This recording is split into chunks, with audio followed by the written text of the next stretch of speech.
Jaya Radha Madhava Kunja Bihari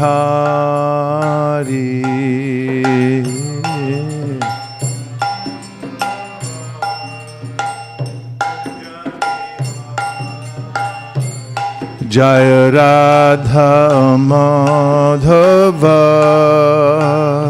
Kunja Bihari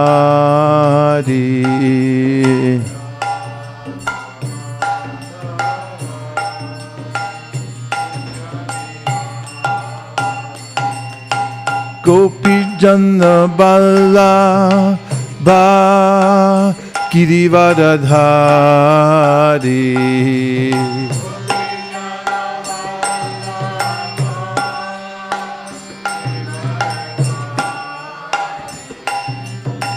Gopi Jana Bala Ba Girivardhari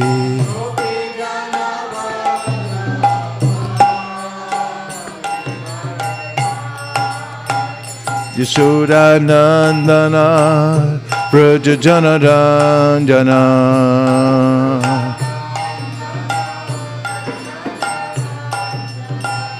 Yashoda Nandana Braja Jana Ranjana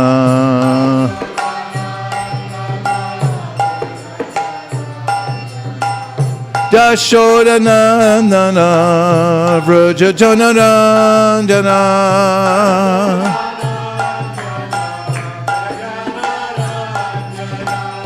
Yashoda Nandana Braja Jana Ranjana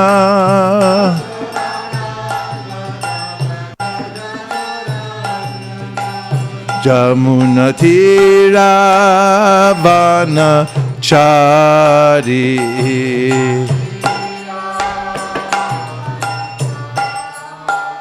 Jamuna Tira Vana Chari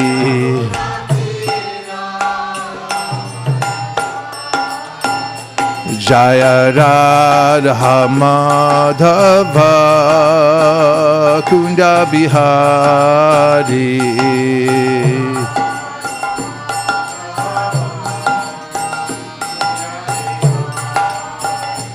Jaya Radha Madhava Kunja Bihari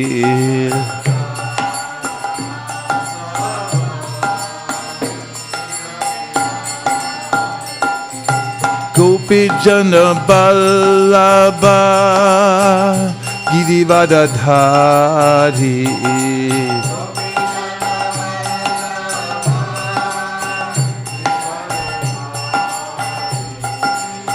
Gopi Jana Ballabha Girivardhari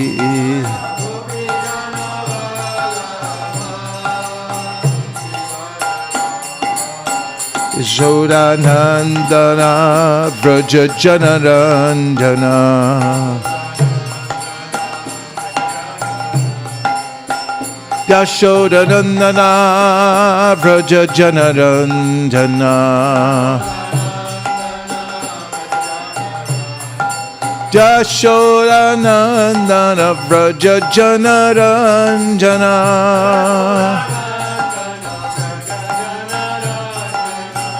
Yashoda Nandana Braja Jana Ranjana Jamuna Tira Vanachari Jamuna Tira Vanachari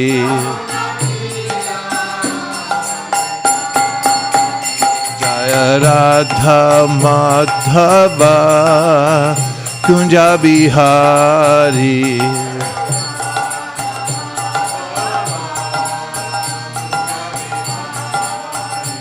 Jaya Radha Madhava Kunja Bihari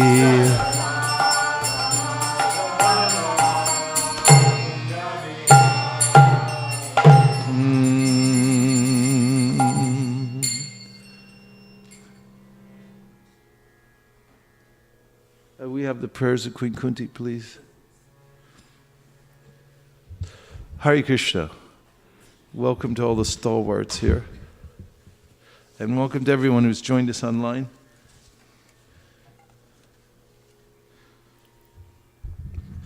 We're happy to be back again because now we can take shelter of the Bhagavatam, which is the real shelter in life. We'll repeat the prayers of Queen Kunti together. Kunti Uvacha.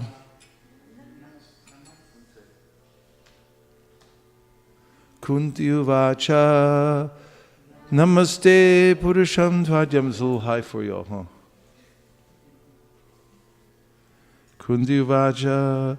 Namaste Purusham Tvajam. Ishvaram Prakrite Param. Alaksham Sarva Avastitam. Maya Javarikachanam Ajadhokshajam Avyayam. Nadlakshya se muda drisha nato natya daroyata tata paramahamsanam munina mamalatmanam bhakti yoga vidhanartam katam pashimahi striyaha krishnaya vasudevaya devaki nandanaya cha nandagopa kumaraya Govindaya namo namaha. Nama pankajanaභaya. Nama pankajamaline. Nama pankajanetraya. Namaste pankajangraye. Yata rishikesha kalena devaki. Kamsena rutati chiram shutarpita. Vimochitaham cha sahatmaja vibho. Tvayaiva natena muhur vipadganad. Vishan mahagne purushada darshanad. Asatsabhaya vanavasa kritshrata. Mrade mrade neka maharatastrato. Dronyasrataschasma hare birakshita. Vipada santuta shashvat. Tatra tatra jagadguru. Bhavato darshanam yat syad apunar bhavadarshanam janmaishvarya shruta shribir edamana madakpuman naivarhat yadidatum vai tvama kinchana gocharam namo kinchana vittaya nivrita gunavrittaye atmaramaya shantaya kaivalya pataye namaha. Manye tvam kalami shanam anadi nidadam vibhum samam charantam sarvatra bhutanam yan mitah kalahi naveda kaschid bhagavam shakirishitam tave hamanasya nranam vidambanam nayasya kaschid dahitosti karichid dveshascha yasmin vishamamratir nranam Janma karma ja vishvatman ajasya kartur atmanaha tiryan rishishu yadusu tadadyanta didbandanam gopyada de tvaya kritagasi dhamata gopyada de tvaya kritagasi dhamatavad yate dashashru kalilanjana sambramaksham no. Gopyada de tvaya kritagasi dhamatavad yate dashashru kalilanjana sambramaksham vaktram naniya bhayabhavanayasti tasya samam vimohayati bhir apiyad bhipeti kechirahuracham jatam punya shlokasya kirtaye yadu priyasyan babaye malayasye vachandanam apare vasudevasya devakyam yachitobhyagad ajastvam asya shemaya vadhaya cha suradvasham bharavatarnayanye bhuvo nava ivo dadao Siddhantya bhuribharena jato hyatma bhuvartitaha. Bhavesmin klishyamananam avidya kama karma bi shravana smaranarhani karishan iti kechana. Shrinvanti gayanti granantya bhikshnasa smaranti nandanti tave tamjana ta eva pashyantya vacharena tavakam bhava pravaho paramam padam bhujam apyadyadnastvam swakrite hita prabho jihasasi switsurido nujivina yesham nachanyad bhavatak padam bhujat parayanam rajasu yojitam hasam kevayam namarupabhyam yadubi saha pandava bhavato darshanam nyarhi Prishikanam iveshitu neyam shobhishyate tatra yate danim gadadhara tvatpadar ankita bhati swalakshana vilakshitai ime jana pradasridha supakaushvadi virudaha vadhanti nadyat vanadri nadya dhanvanto yedhante tava vikshitai Ata vishvesha vishvatman vishvamurte swakeshu me sneha pasham imam chindi dridham pandushu vrishnishu Tvai me nanya vishaya matir madhu pate sakrit ratim udvahatad adda gange vaugam udanvati Shri Krishna Krishna Saka Vrishnyabhan Shri Krishna Krishna Saka Vrishni Rishabhavani Drug Rajanya Vamsha Dahanana Pavarga Virya Govinda Godvija Surarti Haravatara Yogeshwara Kila Guru Bhagavan Namaste. Translations.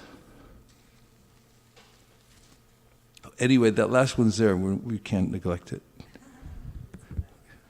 Go back to that last verse.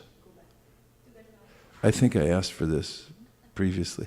Sutuvacha pratavetam kulapadai parena kilodaya mandam chaha savaikunto mohayan iva mayaya. Okay, we'll pass the microphone around. Everyone will do two.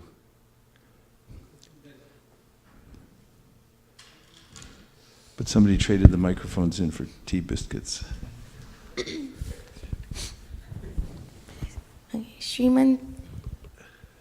Go ahead. Srimati Kunti said, O Krishna, I offer my obeisances unto you because you are the original personality and are unaffected by the qualities of the material world.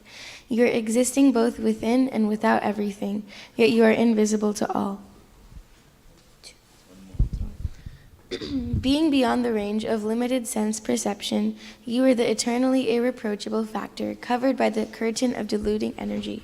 You are invisible to the foolish observer exactly as an actor, just as a player is not recognized.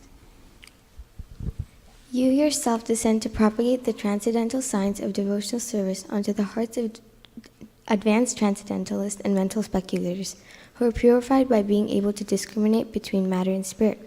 How then can we women know you perfectly? Let me therefore offer my respectful obeisances unto the Lord, who has become the son of Vasudeva, the pleasure of Devaki, the boy of Nanda, and the other coward men of Vrindavan, and enlivener of the cows and the senses. My respectful obeisances are unto you, O Lord, whose abdomen is marked with the depression like a lotus flower, who are always decorated with garlands of lotus flowers, whose glance is as cool as the lotus, and whose feet are engraved with the lotuses.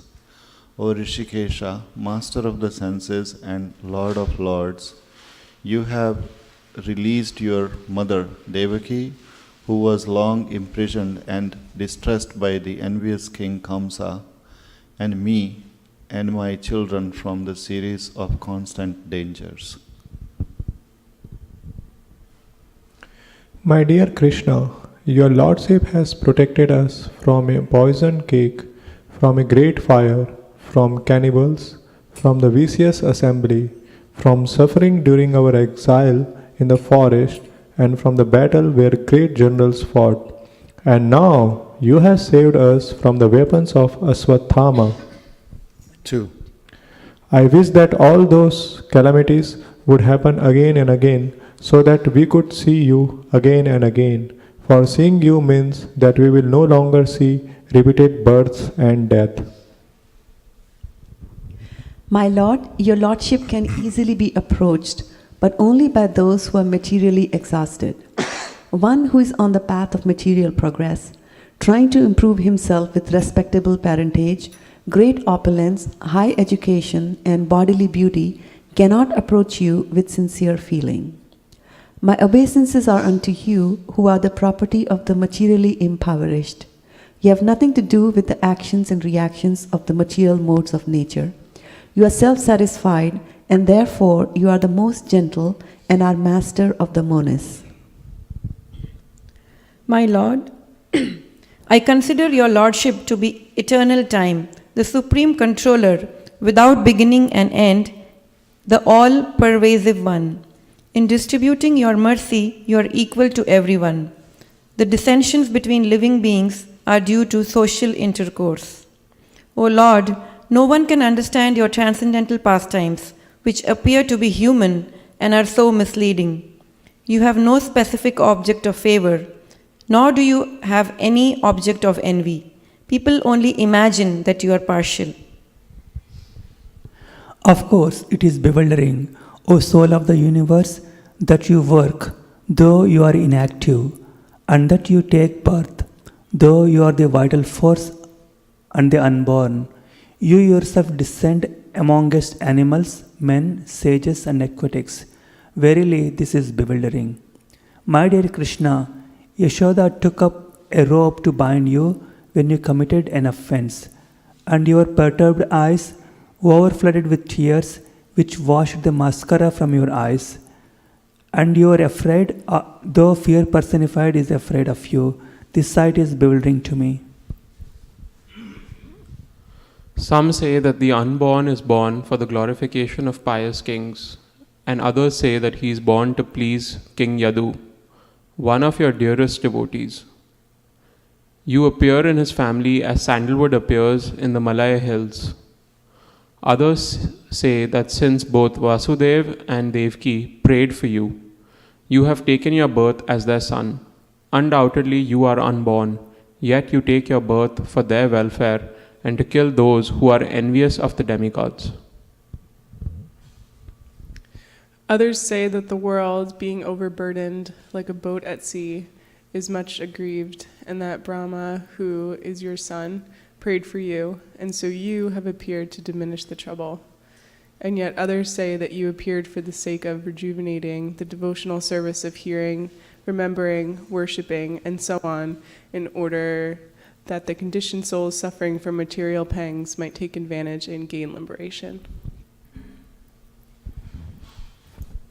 O Krishna, those who continuously hear, chant, and repeat your transcendental activities, or take pleasure in others doing so, certainly see your lotus feet, which alone can stop the repetition of birth and death.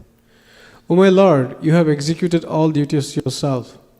Are you leaving us today, though you are completely dependent on your mercy and have no one else to protect us, now when all kings are at enmity with us? As the name and the fame of a particular body is finished with the disappearance of living spirit, similarly, if you do not look upon us, all our fame and activities, along with the Pandavas and Yadus, will end at once. O Gandhara Krishna, our kingdom is now being marked by the impression of your feet, and therefore it appears beautiful. But when you leave, it will no longer be so. All the cities and villages are flourishing in all respects because the herbs and grains are in abundance. The trees are full of fruits, the rivers are flowing, the hills are full of minerals, and the oceans full of wealth. And this is all due to your glancing over them. O Lord of the universe, soul of the universe, O personality of the form of the universe, please, therefore, sever my tie of affection for my kinsmen, the Pandavas and the Vrishnis. O Lord of Madhu, as the Ganges forever flows to the sea without hindrance, let my attraction be constantly drawn unto you without being diverted to anyone else. O Krishna, O friend of Arjuna, O chief amongst the descendants of Vrishni, you are the destroyer of those political parties which are disturbing elements on this earth. Your prowess never deteriorates. You are the proprietor of the transcendental abode, and you descend to relieve the distresses of the cows, the brahmanas, and the devotees.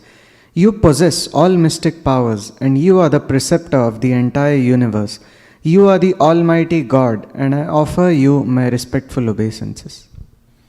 Sutta Goswami said, the Lord, thus hearing the prayers of Kunti Devi, composed in choice words for his glorification, mildly smiled. That smile was as enchanting as his mystic power. And now we'll chant the Mangalacharna, the full Mangalacharna, but just the verses that are in the songbook, in case you have such a version. You do? Okay. This is the one that doesn't have the Kushakrata verses in it, right? Okay, including the Prabhupada's pranam prayers and things like that. No, it goes from, it has Prabhupada and Srila Bhaktisiddhanta, that one. So you have two versions, not three, right? You have a short version and a super long version. I want the one that's in the songbook.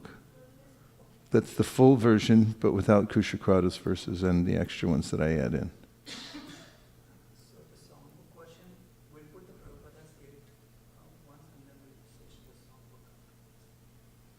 Okay, but there can't be any breaks.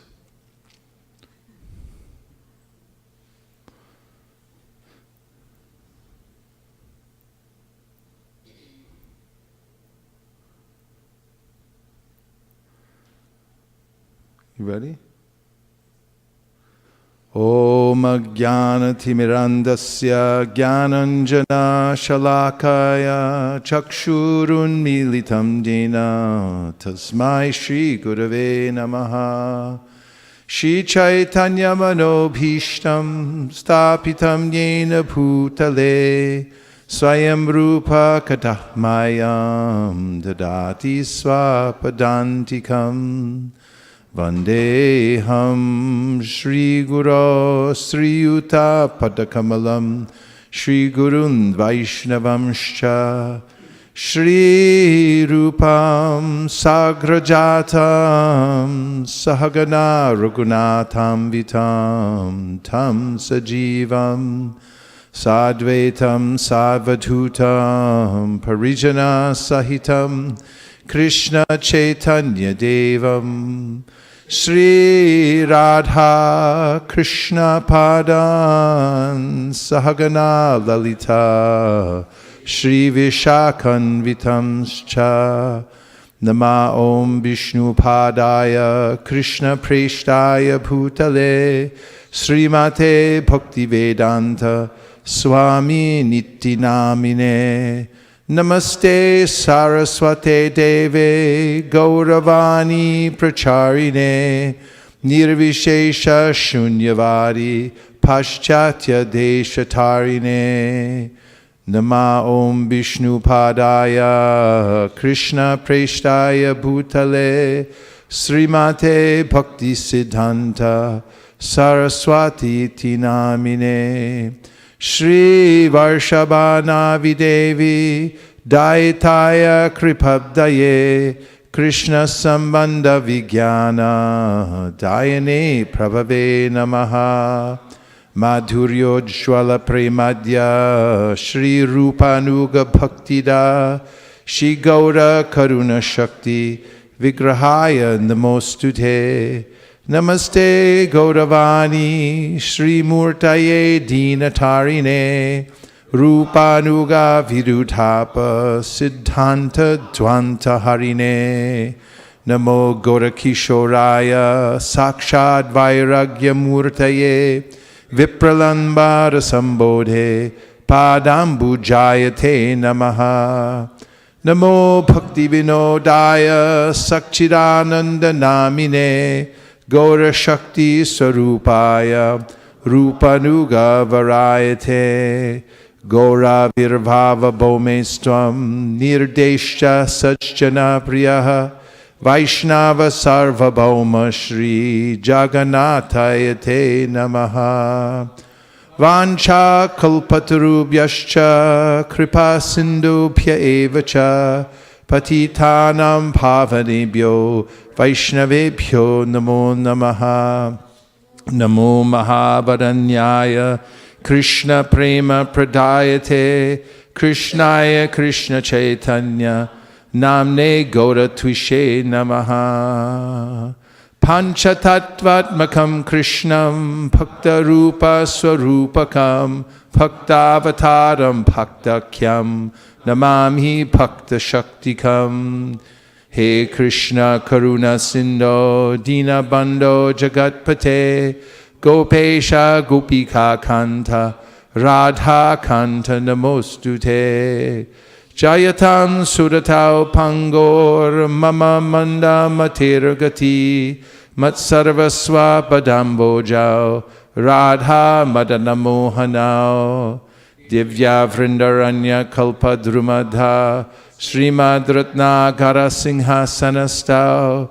Srimad Radha Srila Govinda Deva Prishtali Bisevya Manu Smarami Shriman Rasarasarampi Vamshivata Tatastitaha Karshan Venu Swadir Gopir Gopinatha Shriyestuna Tapta Kanchana Gaurangi Radhe Vrindavaneshwari Rishabhanu Sute Devi Pranamami Hari Priye Jaya Shri Krishna Chaitanya Prabhu Nityananda Shri Advaita Gadadhara Shivasari Gaura Bhakta Vrinda Hare Krishna Krishna Krishna Hare Hare Hare Rama Rama Rama Hare Hare. Go Premanande Haribo. Do you need the translations also? Yes? Translations, please. If you have such a thing.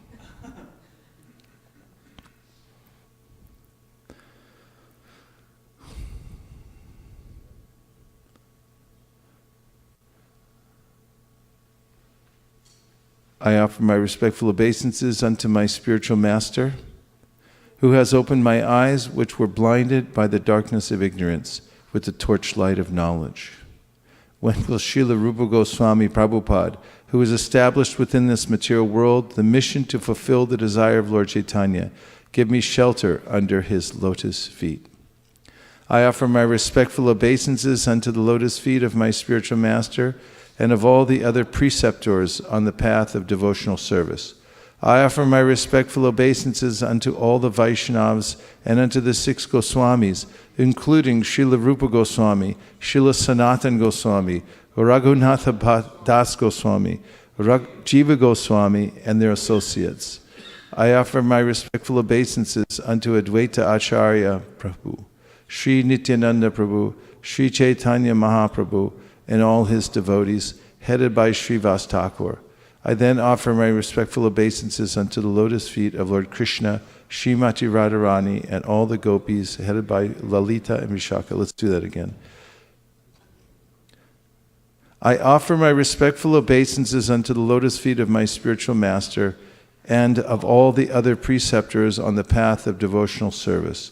I offer my respectful obeisances unto all the Vaishnavas and unto the 6 Goswamis, including Srila Rupa Goswami, Srila Sanatan Goswami, Raghunath Das Goswami, Jiva Goswami, and their associates. I offer my respectful obeisances unto Advaita Acharya Prabhu, Sri Nityananda Prabhu, Sri Chaitanya Mahaprabhu, and all his devotees, headed by Srivas Thakur. I then offer my respectful obeisances unto the lotus feet of Lord Krishna, Srimati Radharani, and all the gopis, headed by Lalita and Vishaka. I offer my respectful obeisances unto His Divine Grace, A.C. Bhaktivedanta Swami Prabhupada, who is very dear to Lord Krishna on this earth, having taken shelter at his lotus feet. Our respectful obeisances are unto you, O spiritual master, servant of Saraswati Goswami. You are kindly preaching the message of Lord Chaitanya Dev and delivering the Western countries, which are filled with impersonalism and voidism. Let us continuously glorify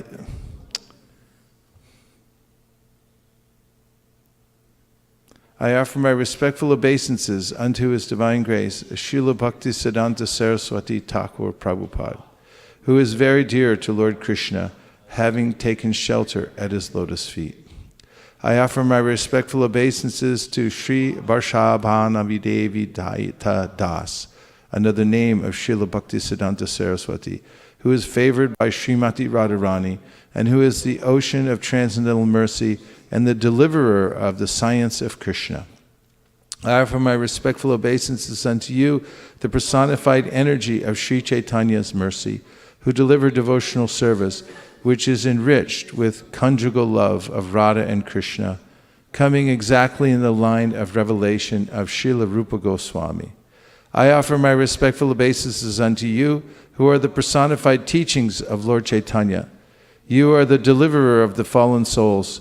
You do not tolerate any statement against the teachings of devotional service enunciated by Srila Rupa Goswami. I offer my respectful obeisances unto Srila Gaurakishora Das Babaji Maharaj, the spiritual master of Srila Bhaktisiddhanta Saraswati, who is renunciation personified. He is always merged in a feeling of separation and intense love of Krishna. I offer my respectful obeisances unto Srila Sakchidananda Bhaktivinoda Thakur, who is the personified transcendental energy of Sri Chaitanya Mahaprabhu. He is a strict follower of the 6 Goswamis, headed by Sri Rupa Goswami. I offer my respectful obeisances to Srila Jagannath Das Babaji, who is respected by the entire Vaishnav community and who discovered the place where Lord Chaitanya appeared. I offer my respectful obeisances unto all the Vaishnav devotees of the Lord. They are just like desire trees who can fulfill the desires of everyone, and they are full of compassion for the fallen conditioned souls. O most magnificent incarnation, you are Krishna himself, appearing as Sri Krishna Chaitanya Mahaprabhu. You have assumed the golden color of Srimati Radharani, and you are widely distributing pure love of Krishna. We offer our respectful obeisances unto you. I offer my obeisances unto the Supreme Lord Krishna, who is non-different from his features as a devotee, devotional incarnation, devotional manifestation, pure devotee, and devotional energy. O my dear Krishna, ocean of mercy, you are the friend of the distress and the source of creation. You are the master of the cowherdsmen and the lover of the gopis, especially Srimati Radharani. I offer my respectful obeisances unto you. Glory to the all-merciful Radha and Madan Mohan. I am lame and ill-advised, yet they are my directors, and their lotus feet are everything to me. In a temple of jewels in Vrindavan, underneath a desire tree, Sri Sri Radha Govinda, served by their most confidential associates, sit upon an effulgent throne. I offer my most humble obeisances unto them. Sri Srila Gopinath, who originated the transcendental mellow of the rasa dance, stands on the shore of Vamshivata and attracts the attention of the cowherd damsels with the sound of a celebrated flute. May they all confer upon us their benediction. I offer my respects to Srimati Radharani, whose bodily complexion is like molten gold, and who is the queen of Vrindavan. You are the daughter of King Vrishabhanu, and you are very dear to Lord Krishna. I offer my repeated obeisances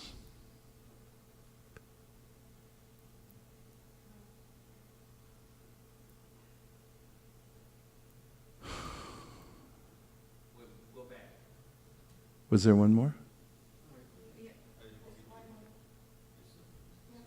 Go back one more.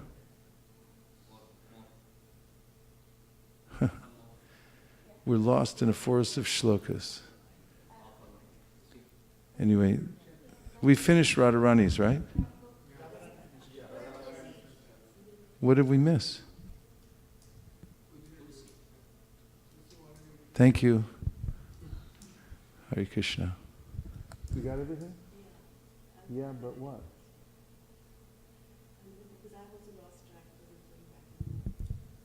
Did we do Radharani's? Then we're done. Sorry, it's a recording. We needed it. We're using this as a live studio. Don't mind. These things have to be done when they can be done. They have a studio, actually, recording studio there in Alachua. The young devotees there, who are all musical geniuses and so forth, asked me to come use it, but I didn't get a chance to do that. But it would be nice to have our own recording studio here where we can do films and recordings and things like that. Right, Nam Smartnam? Yes. We can have? Okay. We should have that. It's because there's many different ways in which the transcendental vibration can be produced, packaged, and distributed to the world, so we should have a place where we can regularly do such professional recordings and videotapings and things like that. So let's, Bali Mardan we can get? No problem. If Bali says yes, then it's a definite. We'll get it for sure. Okay, so let's look at the, we need one more bhajan. So let's do the prayers of the 6 Goswamis.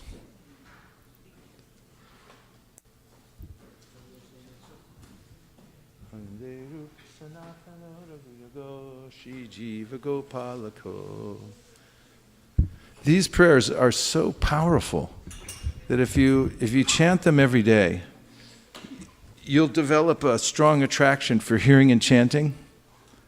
You'll also feel the mood of detachment from all things unrelated to devotional service. You'll be absorbed in the mood of Vrindavan wherever you go, even if it's in a cubicle in an office, you'll still be thinking Vrindavan. And you'll become very conscientious about finishing your daily sadhana. These prayers are so powerful. They invoke the blessings of the 6 Goswamis. Bande rupa sanatano raguyago Shri jiva gopalako. Too low? Krishna kirtana gana nartana parao Premamritambo nidhi. All together.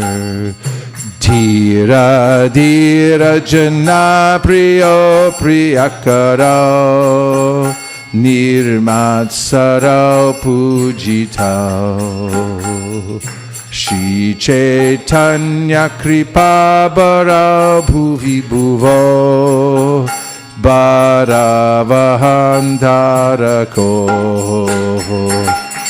Vande Rupa Sanatano Raghuyago Shri Jiva Gopalako Nana Shastra Vicharanaika Nipuna Sadharma Samstapaka Lokanam Hitakarino Tribhuvane Manyao Sharanyakarao Radha Krishna Padaravinda Bhajana Nandena Mataliko Vande Rupa Sanatana Raghuyago Shri Jiva Gopalako Shri Gauranga Gunarnuvarna Navidam Shraddha Samriddhyan Vitao Papotapanikrintanau tanubritam Govinda ganamritai Anandam Bhutivardanaika Nipunau Kaivalya Nistarako Vande Rupa Sanatandau Raghuyago Shri Jiva Gopalako Kakvatur Namashesha Mandalapati Shrenim Sadatu Chavat Bhutvadhina Ganesha Kau Karunaya Kaupina Kanta Shritau Gopi Bhavara Samritabdi Lahari Kalola Magno Mahu Vande Rupa Sanatano Raghuyago Shri Jiva Gopalako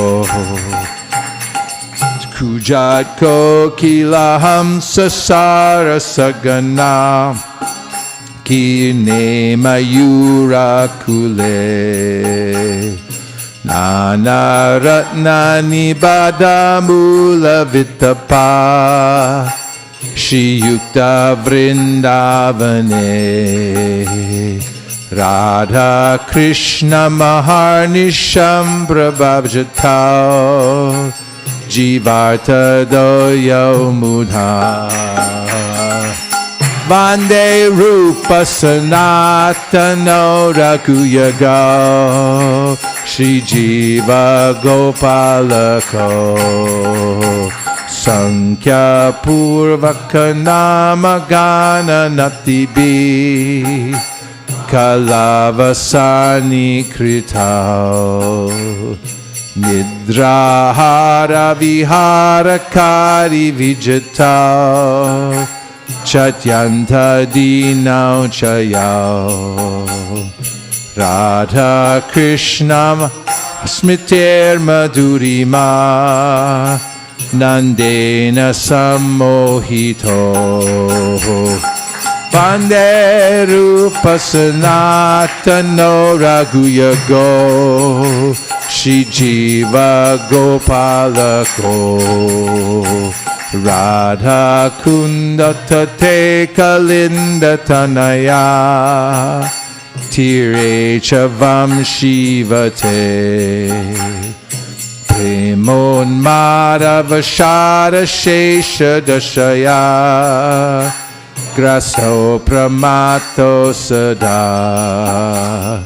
Gayanto Chakadaharer Gunavaram Bhava Vibhuto Mudha Vande Rupa Sanatano Raghuyago Shri Jiva Gopalako Hey Radhe Vraja Devike Chalalite Hey Nanda Suno Kutaha Shri Govardhana Kalpapada Patale Kalindi Vanye Kuta Goshanta Viti Sarvato Vrajapure Kedar Mahavivalo Vande Rupa Sanatano Raghuyago Shri Jiva Gopalako Vande Rupa Sanatano Raghuyago Shri Jiva Gopalako Vande Rupa Sanatano Raghuyago Shri Jiva Gopalako Go Premanande Nitai Gaura Haribol Haribol Haribol Namaste Gaura Haribo.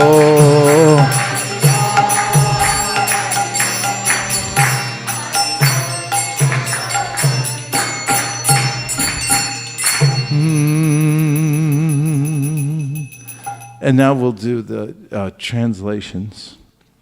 Just pass the mic around, starting from the back this time.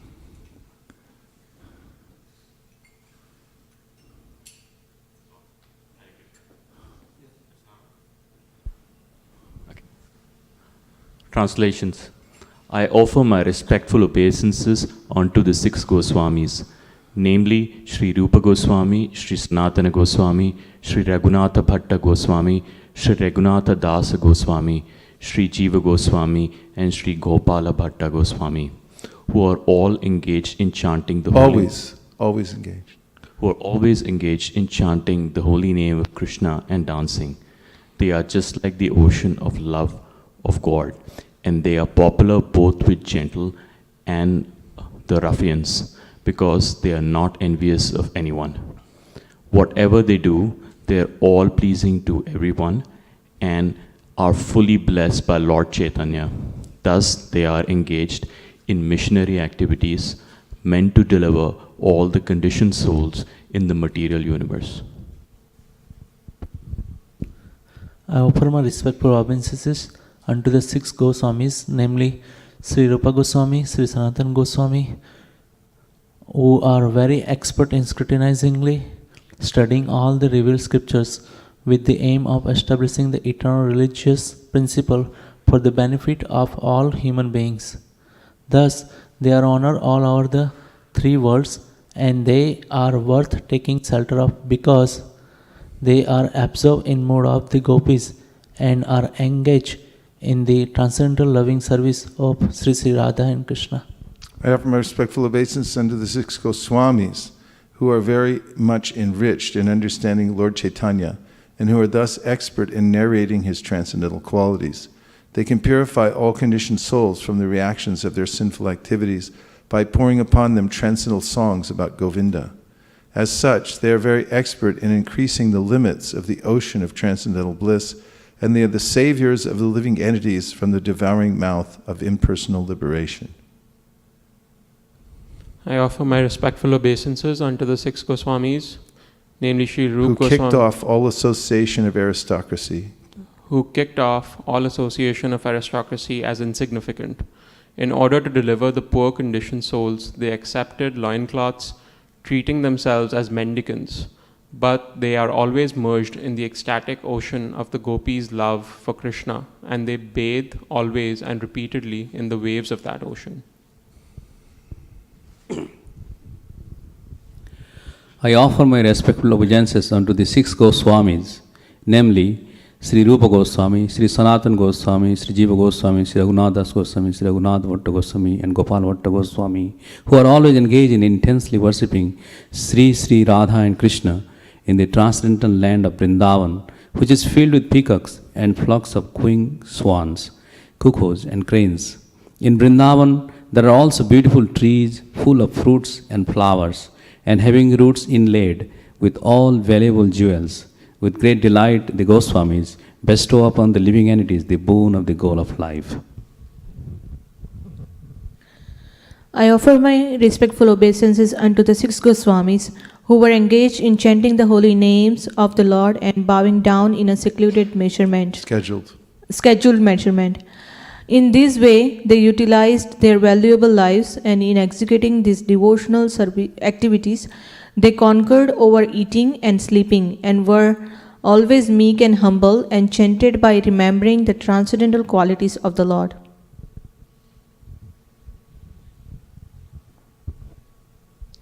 I offer my respectful obeisances unto the 6 Goswamis, who were sometimes on the bank of the Radhakunda lake, sometimes on the shores of the Yamuna, and sometimes the Vaisesika Dasa.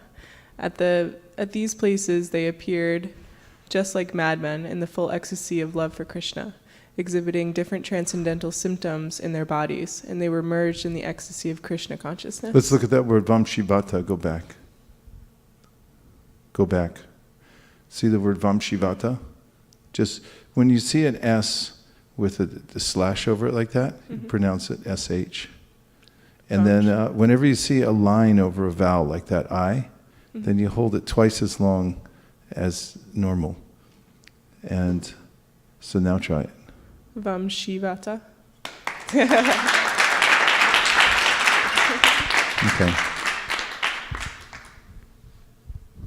I offer my respectful obeisances unto the 6 Goswamis who were chanting very loudly everywhere in Vrindavan, shouting, Queen of Vrindavan, Radharani, O Lalita, O son of Nanda Maharaj, where are you all now? Are you just on the hill of Govardhan? Or are you under the trees on the bank of the Yamuna? Where are you? These were their moods in executing Krishna consciousness. Shad Goswami Ashtakam ki, Shad Goswami ki, Go Premanande. Now, could we see the nectar devotion? Could we?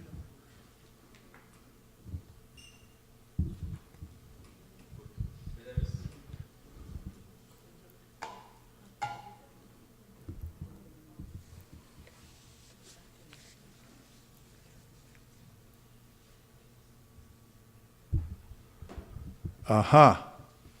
No nectar devotion in the case. Minus 10 points. So, Om Namo Bhagavate Vasudevaya. Om Namo Bhagavate Vasudevaya. Om Namo Bhagavate Vasudevaya.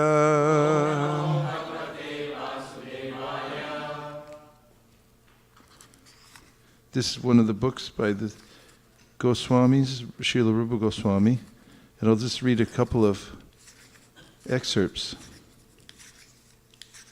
It's so helpful for the whole world to have this book. This is Characteristics of Pure Devotional Service. Chapter 1. In Srimad Bhagavatam, 3rd canto, 29th chapter, verses 12 and 13, Srila Kapiladev, while instructing his mother, has given the following characteristics of pure devotional service. Please get 3rd canto, 29th chapter, verses 12 and 13. In Srimad Bhagavatam, 3rd canto, 29th chapter, verses 12 and 13, Srila Kapiladev, while instructing his mother, has given the following characteristics of pure devotional service. My dear mother, those who are my pure devotees and who have no desire for material benefit or philosophical speculation have their minds so much engaged in my service that they are never interested in asking me for anything except to be engaged in that service. They do not even beg to live in my abode with me.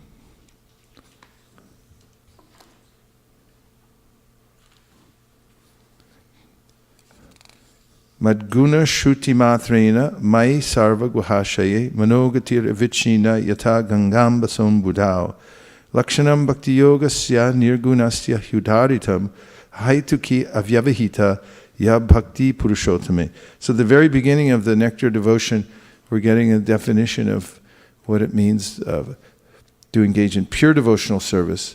And then Rupa Goswami quotes from the Srimad Bhagavatam, which is the standard pramanam or evidence for presenting any theories, spiritual devotional theories. And before the verse that I just quoted, or just read, which was quoted by Srila Rupa Goswami, Lord Kapiladev, who's speaking to Devahuti, describes devotional service in the modes of material nature. And then he comes to this verse and tells what is devotional service that's beyond the modes of material nature. Did you give me the right verse? Yes. And so I'm going to read for you the verses before this so you get an idea for what is devotional service affected by the 3 modes of material nature. So this is Srimad Bhagavatam, Canto 3, Chapter 29, Explanation of Devotional Service, and starting with text number 1. Devahuti inquired, My dear Lord, you have already very scientifically described the symptoms of the total material nature and the characteristics of the spirit according to the Sankhya system of philosophy. now I shall request you to explain the path of devotional service, which is the ultimate end of all philosophical systems. Devahuti continued, My dear Lord, please also describe in detail, both for me and for people in general, the continual process of birth and death, for by hearing of such calamities, we may become detached from the activities of this material world.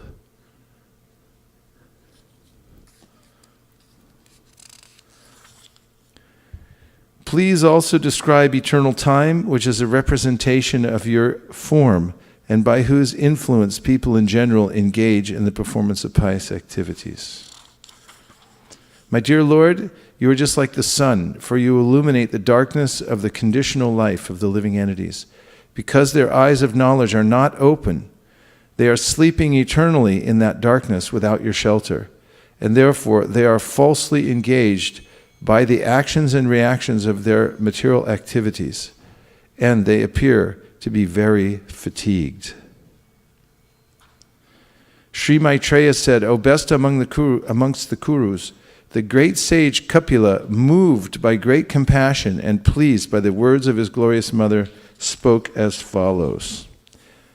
Lord Kapila, the Supreme Personality of Godhead, replied, O noble lady, there are multifarious paths of devotional service in terms of the different qualities of the executor. Purport.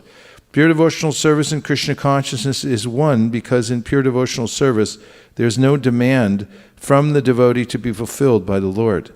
But generally people take to devotional service with a purpose. As stated in Bhagavad Gita, people who are not purified take to devotional service for 4 purposes. Please quote the verse. Use the microphone, somebody. Somebody volunteer to recite the verse. Give it to our resident pundit. Chaturvida bhajante mam jana sukrita arjuna artha jigyasur artharthi gyanicha bharatarchava. Yes. 4 types of people take shelter unto me or surrender unto me. This artha, this person who is sick, artharthi, artha jigyasur, the person who is inquisitive, artharthi who is looking for money or fame gain, and gyani who is in knowledge. Okay. These 4 type of people. Good. From 7th chapter. Yes. 16 verse or 15 verse, yeah. 7:16. A person who is distressed because of material conditions becomes a devotee of the Lord and approaches the Lord for mitigation of his distress.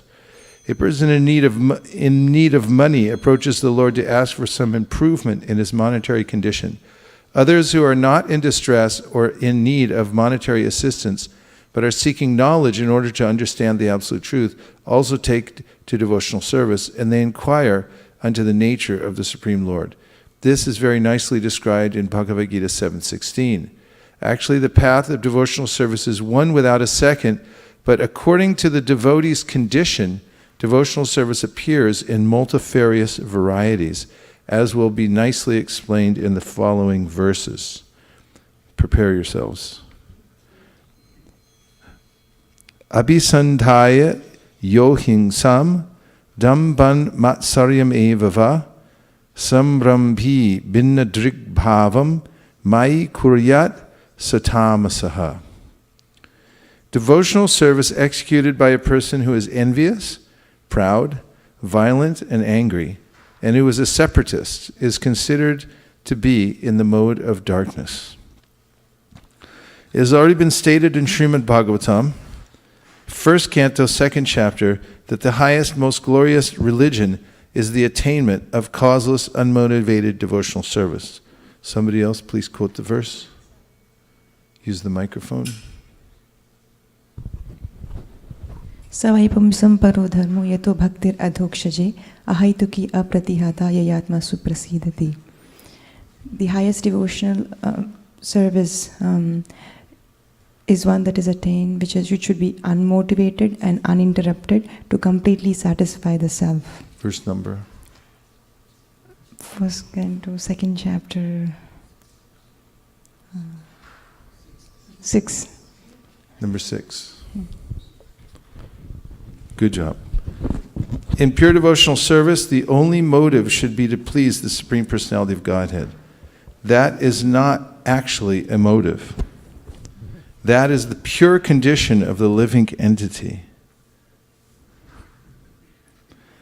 In the conditioned stage, when one engages in devotional service, he should follow the instruction of the bona fide spiritual master in full surrender. The spiritual master is the manifested representation of the Supreme Lord because he receives and presents the instructions of the Lord as they are by disciplic succession. So if a person from a corporation like what? Intel? Okay, like Intel. Person is given power of attorney by Intel, and he comes to sign some papers for a acquisition. Because the person has been authorized, then when he signs the papers, it's binding because he's been authorized. So there's a sense of the representative of, when Prabhupada mentions the representative of the Supreme Personality of God, the spiritual master, someone's accepting service on behalf of the company. So if that person thinks, I am Intel, or that this money's for me, then he'll be put in jail. Well, maybe not nowadays. But he should be. And so in a similar way, representative means to be a via medium, somebody who's doing something on behalf of, he's an agent doing something on behalf of another. The spiritual master, the manifested representation of the Supreme Lord because he receives and presents the instructions of the Lord as they are by disciplic succession. Prabhupada also describes how a spiritual master is like an attorney also. So attorney knows the law, and spiritual master is supposed to know the spiritual theories as presented and given in evidence in the Srimad Bhagavatam, Bhagavad Gita, and so forth, and be able to resolve particular issues by comparing verses and instructions that have been passed down through Guru, Sadhu, and Shastra. It is described in Bhagavad Gita that the teachings therein should be received by disciplic succession, otherwise there's adulteration. Verse, please. Okay, someone other than our resident pundit.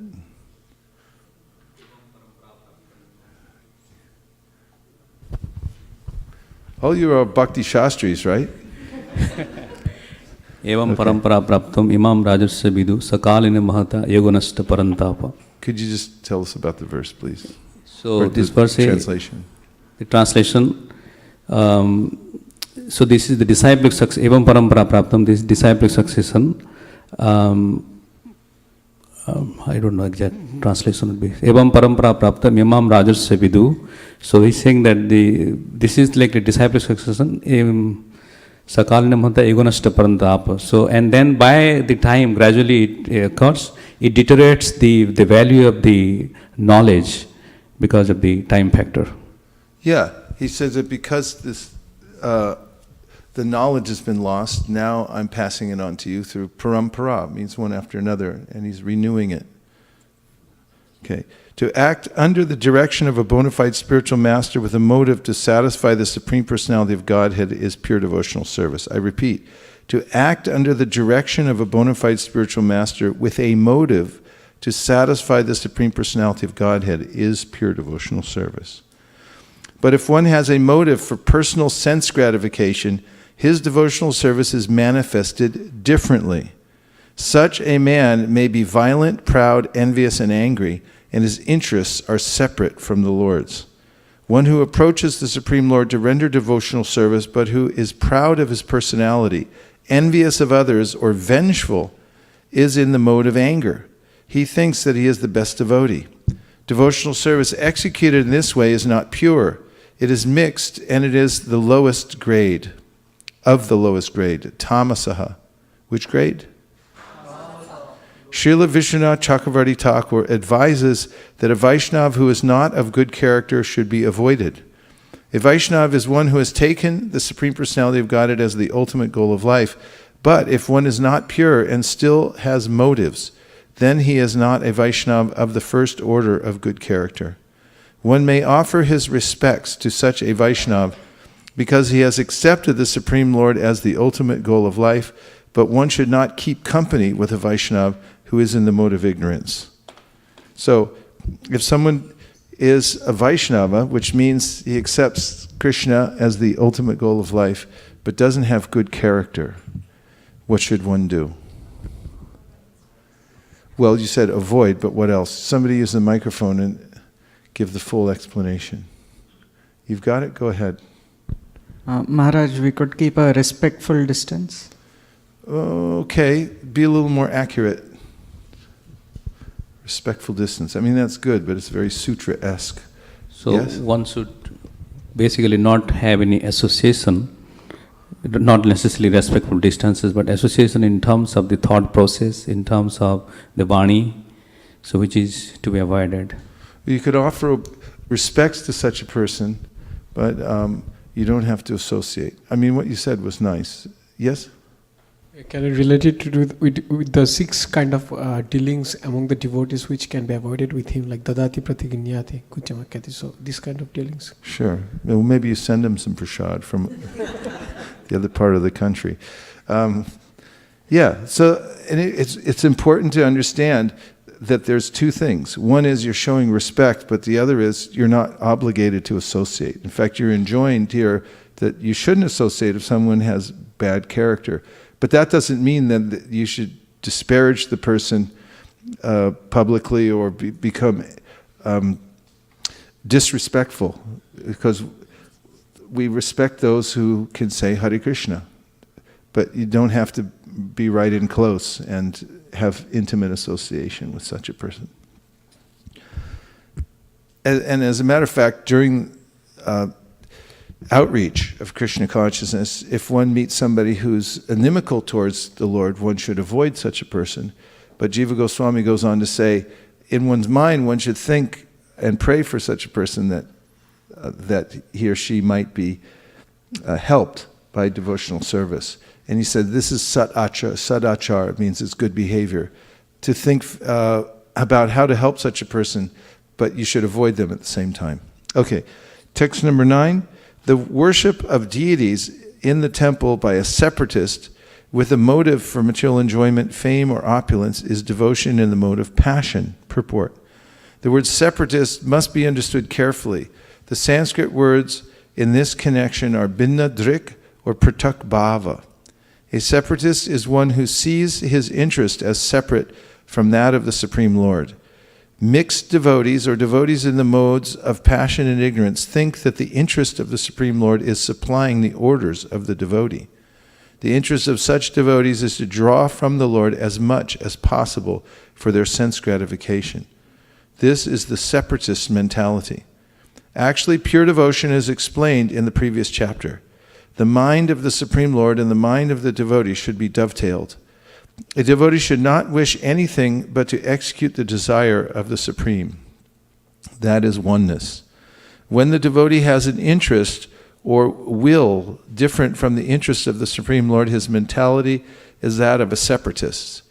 When the so-called devotee desires material enjoyment without reference to the interest of the Supreme Lord, or he wants to become famous or opulent by utilizing the mercy or grace of the Supreme Lord, he is in the mode of passion.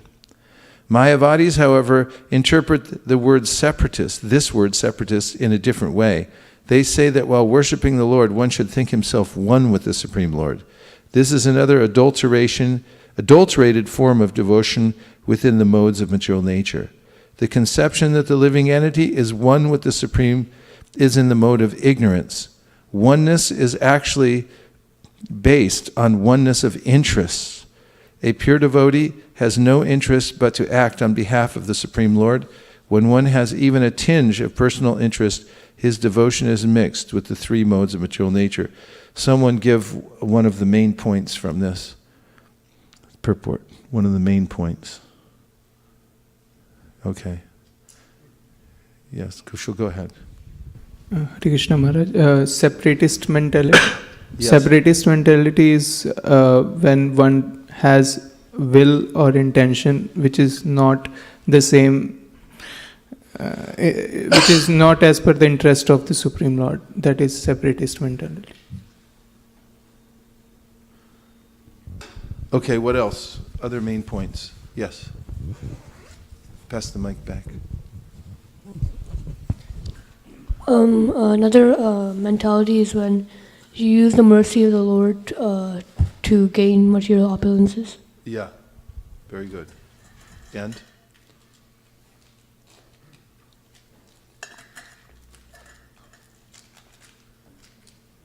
Did you have a point? Hare Krishna Maharaj. So the sentence, the mind of Supreme Personality of Godhead and the mind of the devotee should be dovetailed. Yeah. It really is stuck. Oneness means? Yeah, oneness of interest, oneness of purpose. So, this describes devotional service in the mode of passion and mode of goodness. Karma nirharam udishya parismin va tad arpanam yajed yashtavyam itiva pratag bhava sasatvika. Shraddha, you had another point?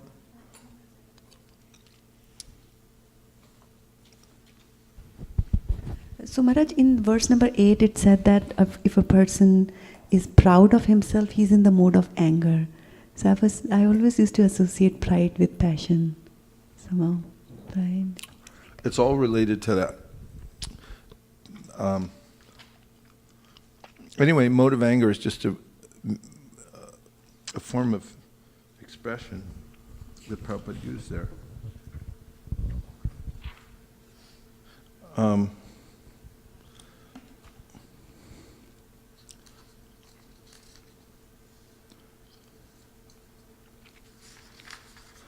Can you refer to that? Number 8. One who approaches the Supreme Lord to render devotional service, but who is proud of his personality, envious of others, or vengeful, is in the mode of anger. It's just a way of expressing. It doesn't say if he's in passion or ignorance, but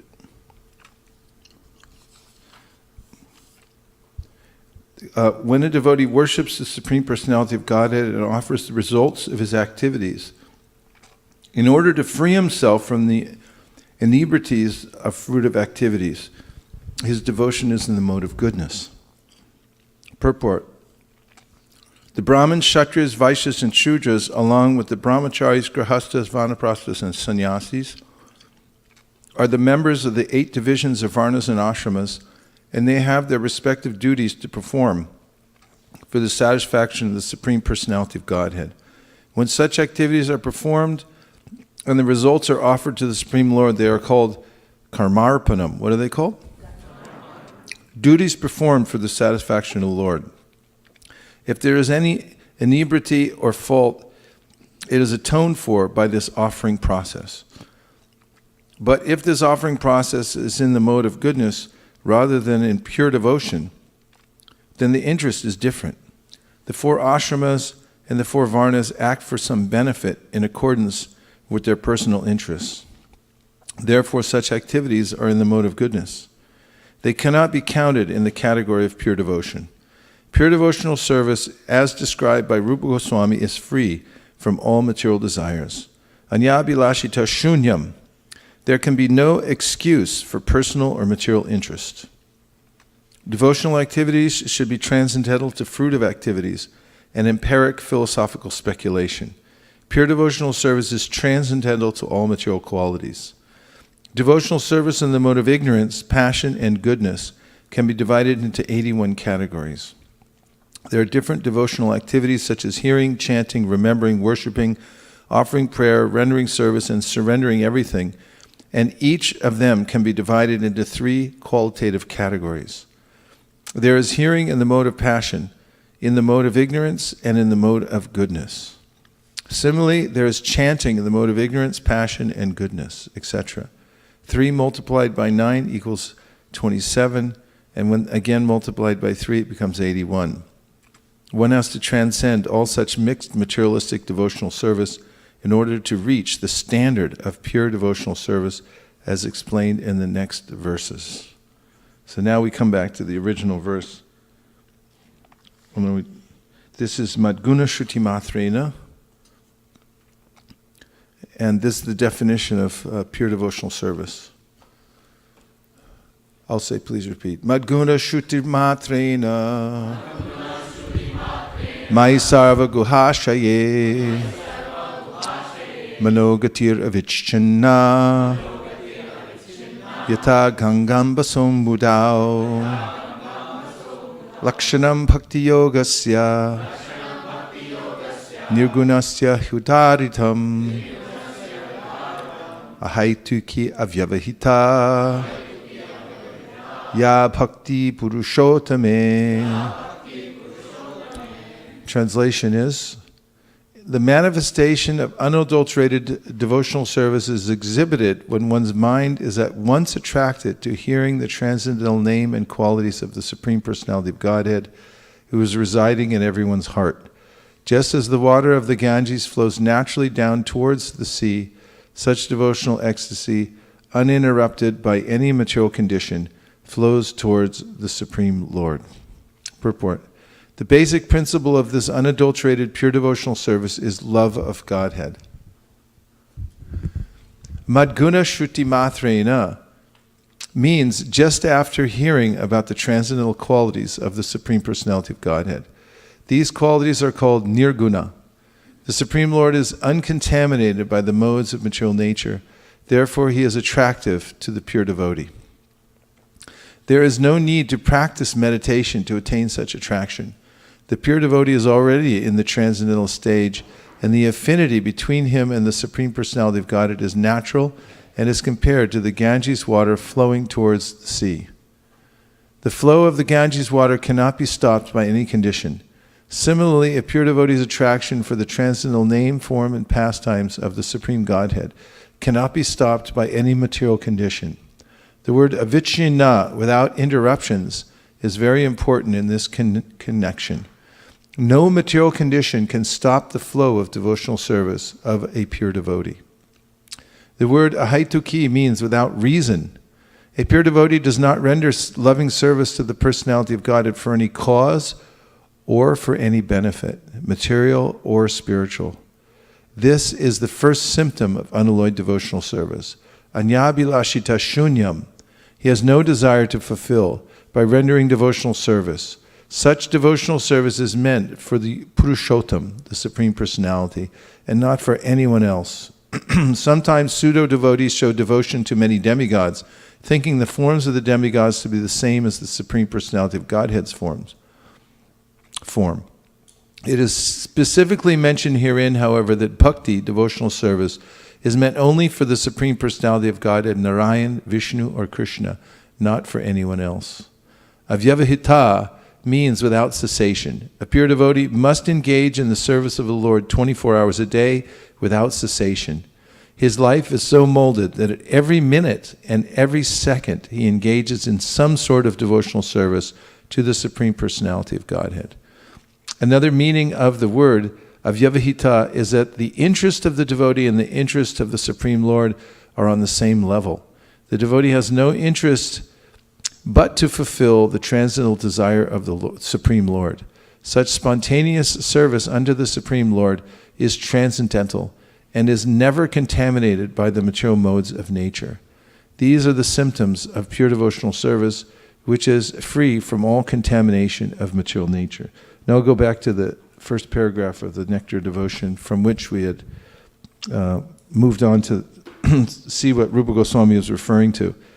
Characteristics of pure devotional service. In Srimad Bhagavatam, 3rd Canto, 29th chapter, verses 12 and 13, Srila Kapila Dev, while instructing his mother, has given the following characteristics of pure devotional service. My dear mother, those who are my pure devotees, who have no desire for material benefit or philosophical speculation, have their minds so much engaged in my service that they are never interested in asking me for anything except to be engaged in that service. They do not even beg to live in my abode with me. So now we'll take some reflections. Oh. Yes, that's true, yeah. So the next verse, 13, that's 329:13. Salokya sharshti samipya sarupyai katvam apyuta diyamanam nagrananti vinamat sevanam jana. A pure devotee does not accept any kind of liberation. Salokya, sarshti, samipya, sarupya, or ekatva, even though they are offered by the Supreme Personality of Godhead. So those are all referred to in this first paragraph of the Nectar Devotion. And now we'll take some reflections. Yes.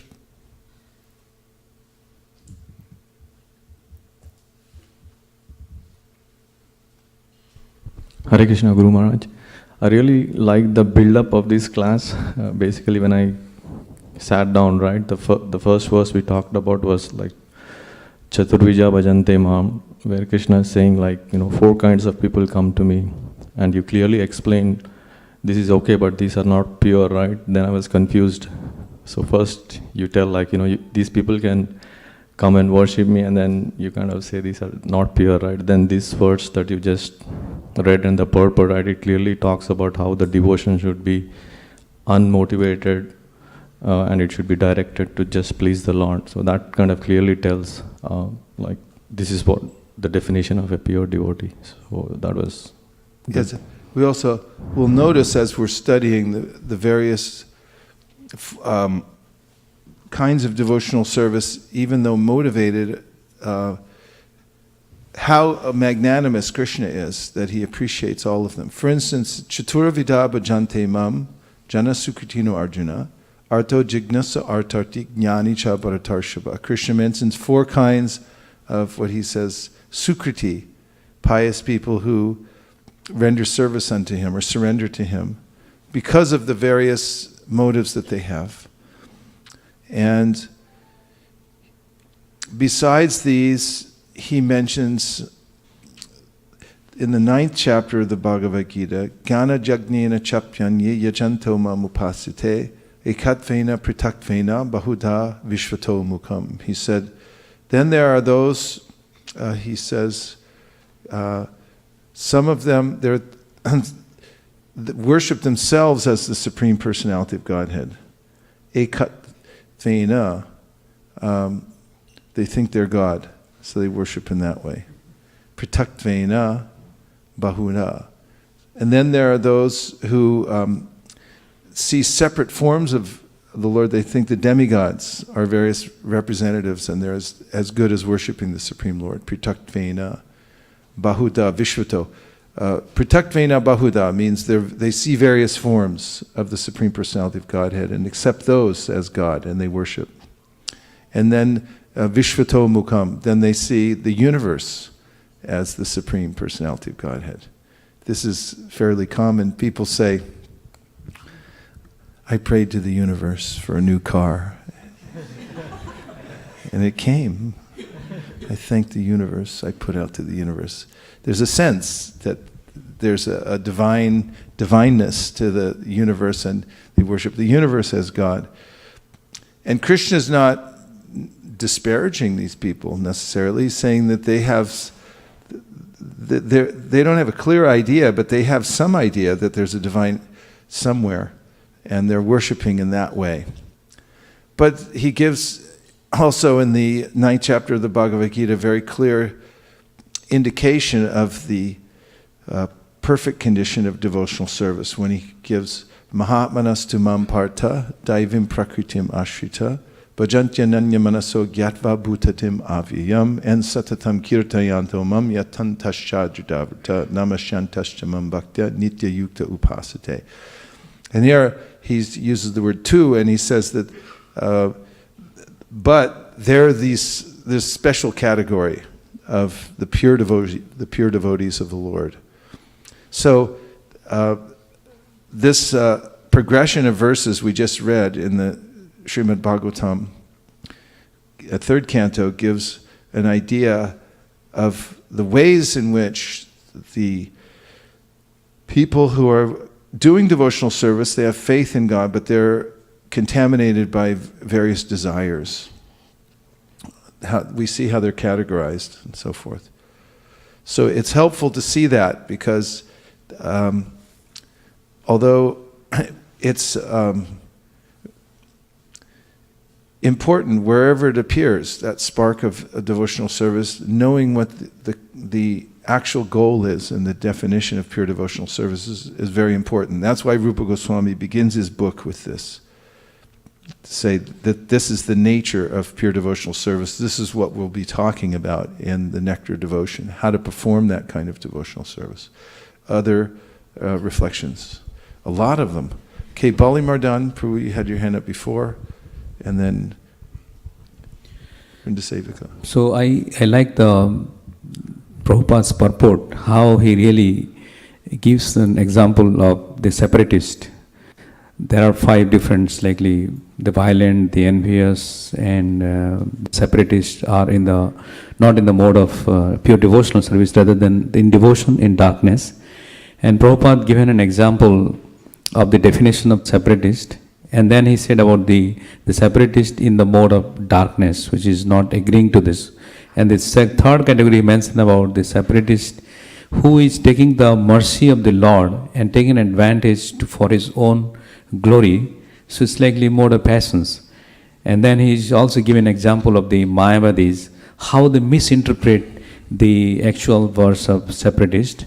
And then Prabhupada again come back to who is in the mode of goodness. So those flow of the ideas about the devotional service, which clarifies today a lot about how we can really uplift ourselves to understand what exactly the pure devotional service means. Yeah, nice points that these all refer to some kind of separatist mentality.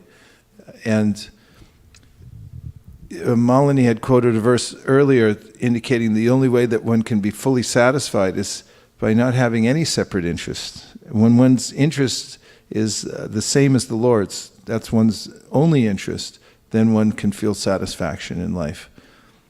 And all kinds of fear, anxiety, and so forth are caused by this feeling of separateness. In fact, going back in a general sense, the Srimad Bhagavatam says, Bhayam dvitiya binibeshata syat. That when there's dvitiya, when there's this feeling of separateness, dvitiya means there's something else besides the Lord and His purposes. Then fear arises. But as soon as one sees that, things may be out of my control, but it doesn't mean that things are out of control in general, because everything's controlled by the Lord. Those who understand that Krishna's controlling everything and conform their lives to His interests no longer are disturbed by the various changes that go on in the world, because why should they be? They don't have any other interests except for the Supreme Lord, and He's controlling everything. Who is next? Vaisesika.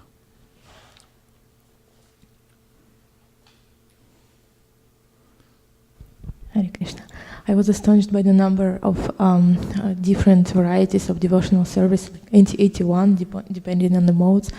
It's so subtle, and how we should identify, and should we identify and think about ourselves, introspect, and should we ask a spiritual master where we are, because it's so subtle, how to understand this. Yeah, that's a very interesting point. How to go to the pure level. In all the different aspects, hearing, chanting, remembering, etc., there's these various subtleties of the modes of material nature, or it can be done in the mode of pure devotional service. Thank you. Yes. 1, 2.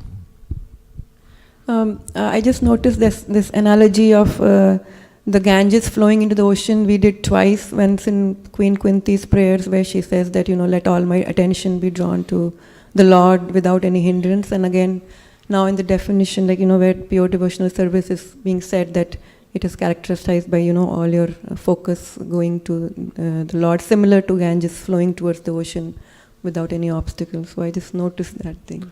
Yes. This is the characteristic. It's not calculated. The mind just goes there without any other consideration. We have from the internet. Okay. So we have Shiv from the Facebook. There is Fernando Rico, and he says, "Uncle, I love you." Thank you. You just made my day. Thank you for coming to New Raman Reti. So I was very impressed by New Raman Reti. I hadn't been there in a long time, hadn't thought about it so much, but Krishna is so kind to purify me. He brought me there to see a higher quality of devotional service by the residents there. And they're so full of love and affection that when you go to New Raman Reti, everybody comes out from everywhere to offer you prasadam, some Krishna Katha and so forth. It's a remarkable community. I think maybe by the power of New Raman Reti, the whole world's just still holding together despite all the other things that are going on. And then we have Bhakta Thomas. He sends his Hare Krishna from the frozen north. Oh yeah. And he says that no material condition can stop the flow of the devotional service of the pure devotee. That includes the frozen north, right? Good work, Bhakta Thomas.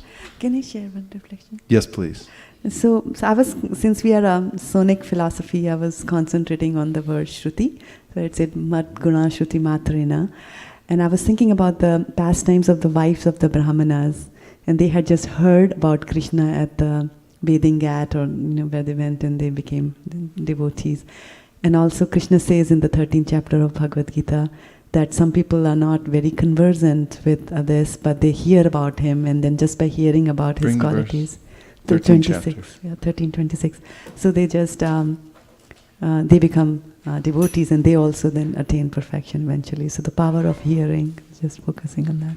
Very nice. And this very much relates to the activity of Sankirtan, especially because she brought in 1326, in which Krishna says, "Again there are those who, although not conversant in spiritual knowledge, begin to worship the Supreme Person upon hearing about him from others. Because of their tendency to hear from authorities, they also transcend the path of birth and death."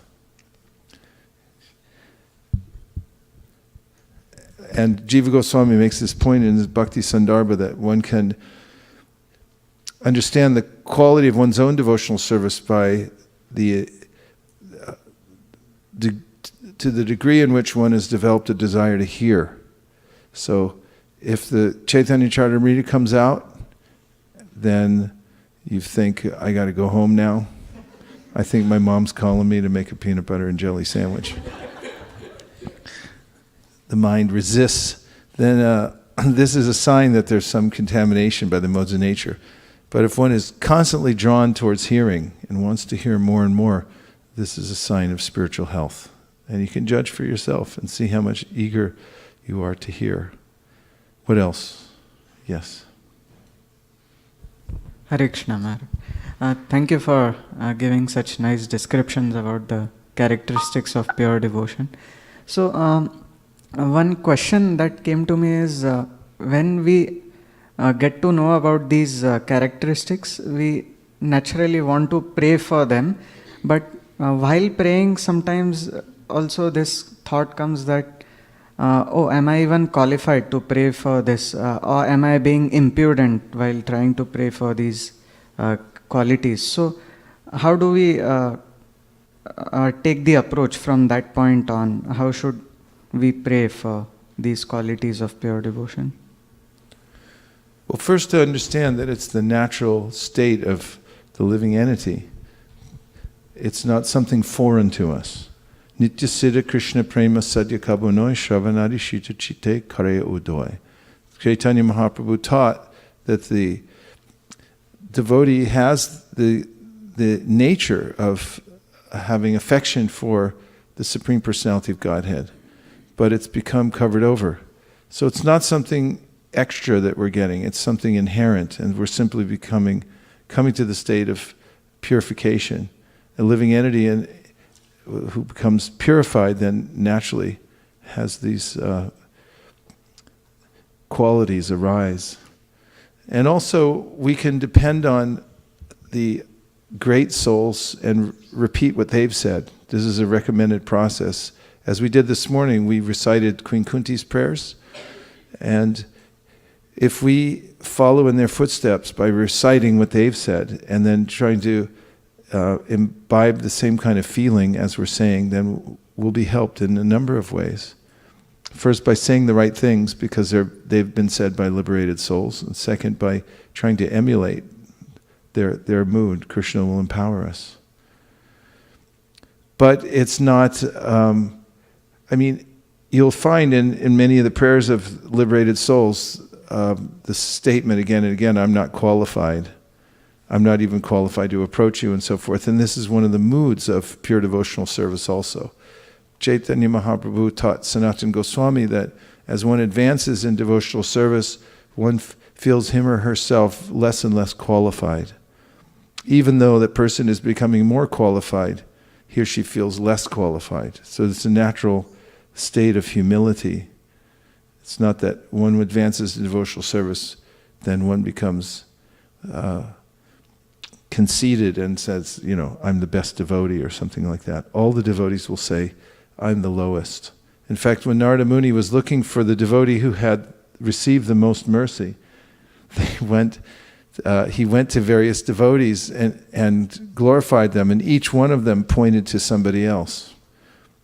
And each one of the devotees gave very intricate reasons why they weren't qualified to receive any praise for devotional service. Prahlad Maharaj, who's the paragon of this selfless, pure devotional service, said, well, actually, the Lord wasn't, he didn't.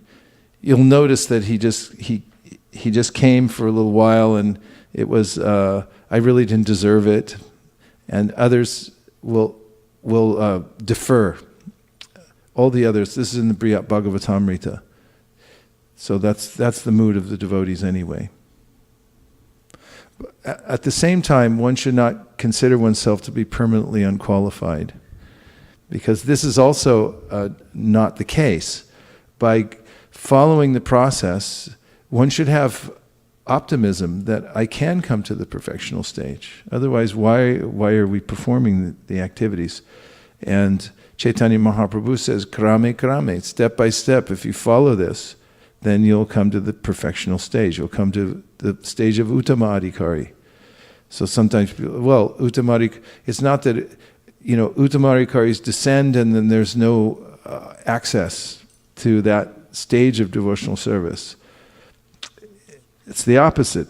Anyone can start from the neophyte stage, and by chanting Hare Krishna, following the process, one can come to the stage of Uttama Adhikari. Otherwise, why is there a process at all? And if one isn't qualified, or has no potential to come to that stage, then why even follow it? There's no purpose to it. It's not logical at all. Did you write the Declaration of Independence?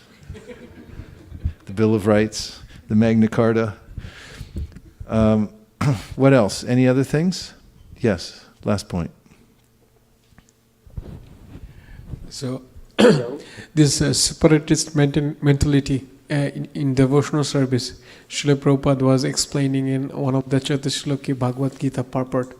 So he was mentioning that if somebody knows the goal of life, that means he is in the devotional process, but he's attached to fruitive activities. That means he is in karma yoga. That means karma mishra bhakti. Somebody takes pleasure in mental speculation, even if he knows what is the goal of life is Krishna. That is Jnana Yoga or Jnana Mishra Bhakti. But somebody who only seeks Krishna by his devotional service, he is in pure devotional service or Ahituki Bhakti. So I think yes, excellent points. And we're advised to, from whatever situation we're in now, continue with the process of devotional service and gradually come to the stage of pure devotional service. Stane stita shuddhikatam tanuvan manobir. This was a verse that was highly respected by Chaitanya Mahaprabhu. Of course, he respected all the verses of the Bhagavatam, but he picked this one out as being instructive. this verse says, Jnani prayasamudapasya namanta eva jivanti sanmukharitam bhavadiyavartam stane stita shruti gatam tanuvan manobir hi prayaso jitta jito pyasitais trilokyam. And that is, one should distance oneself from trying to speculate about God in any way and simply surrender to the process of devotional service. And by that process, no matter what situation one's in now, stane stita, you can stay in that situation, because what else can you do? You can't artificially move. But stane stita shruti katam, and you go on hearing, shruti kan vanmano bir, and you worship that hearing process with your body, mind, and words. You're offering obeisances to the hearing process, submissive hearing. Shruti tanavan manobir ye prayaso jitta jitto means that you will come to that stage of pure devotional service. It's indicated in the verse. Jitta jitto means that you'll be able to conquer the unconquerable. The unconquerable is Krishna, and the only way he's conquered is by pure devotional service. So jitta jitto. But you can do that by hearing about Krishna. So one should arrange one's life in such a way that one can hear Srimad Bhagavatam, Bhagavad Gita, Chaitanya Charitamrita. And this can be organized. Anyone can do this within a 24-hour period. One should have some special time when one hears from directly from the Srimad Bhagavatam and hears Prabhupada's purports. Because by that process, submissive hearing regularly, every day, one will advance in devotional service. Faith will become firm. One will also develop a taste for hearing, because there's nothing like the Bhagavatam. And especially if you hear successively, go all the way through from the first canto all the way to the 12th canto, that your brain will be rearranged, will be put in proper order. And your mind will function properly. The mind, when it's affected by various kinds of sound vibration that is material, affected by material sound vibration, it doesn't function properly. It gets broken. And you don't even dream properly. You don't dream properly, you can't think properly, you can't make proper decisions. But when you hear Srimad Bhagavatam, they used to have this thing, here's your mind on drugs. It was a thing against drugs, and they said, here's your mind, I think they had an egg or something, here's your mind on drugs, and they put it in the egg in the frying pan, and it was like frying. You could have one with your brain. Here's your brain on material sound vibration, here's it on Srimad Bhagavatam. So it is the process, the submissive hearing. If one dedicates oneself to the process, even if one begins and doesn't have an attraction for hearing, if one at least has an appreciation that it's medicinal and goes on taking it, then one will gradually learn everything and also develop a taste for hearing about Krishna. Hare Krishna. Okay, what else was there? The Declaration of Independence, Bill of Rights, Magna Carta. Oh yes, there's somebody on the phone. That's what it was. Okay, whoever was there on the phone and wanted to make a point, please go ahead now. Was that you? Oh, there's somebody else. Okay, go ahead and speak up. I didn't quite hear who that was. That's all right. This is Abhijit from Dallas, Texas. I have a question for you. I was just reading the Gita, and I'm referring to the transcendental knowledge in which Krishna says, Ye yattam mam prapadidite, tan tathaiva bhajami aham, mama varta mano vartate, manushya partha sarvata. Krishna says, all who surrender unto me, I reward them accordingly, and everyone who follows my path in all respects, O son of God.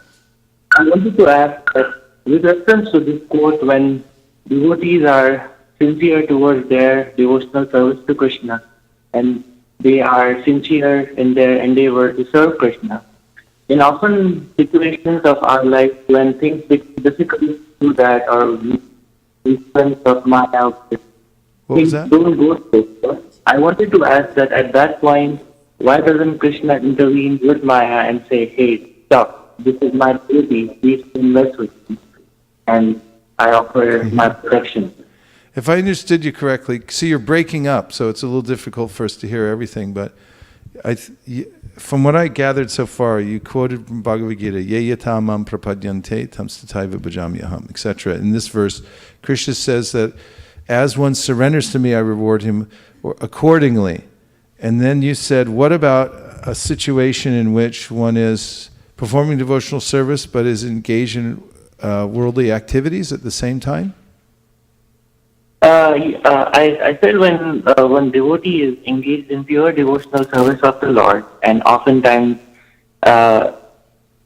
is unable to do that under influence of Maya and is taken away from the devotional service, I was curious at that point, why doesn't Krishna intervene with Maya and say, hey, stop, this is my devotee and please do not mess with my devotee. He does. He does intervene.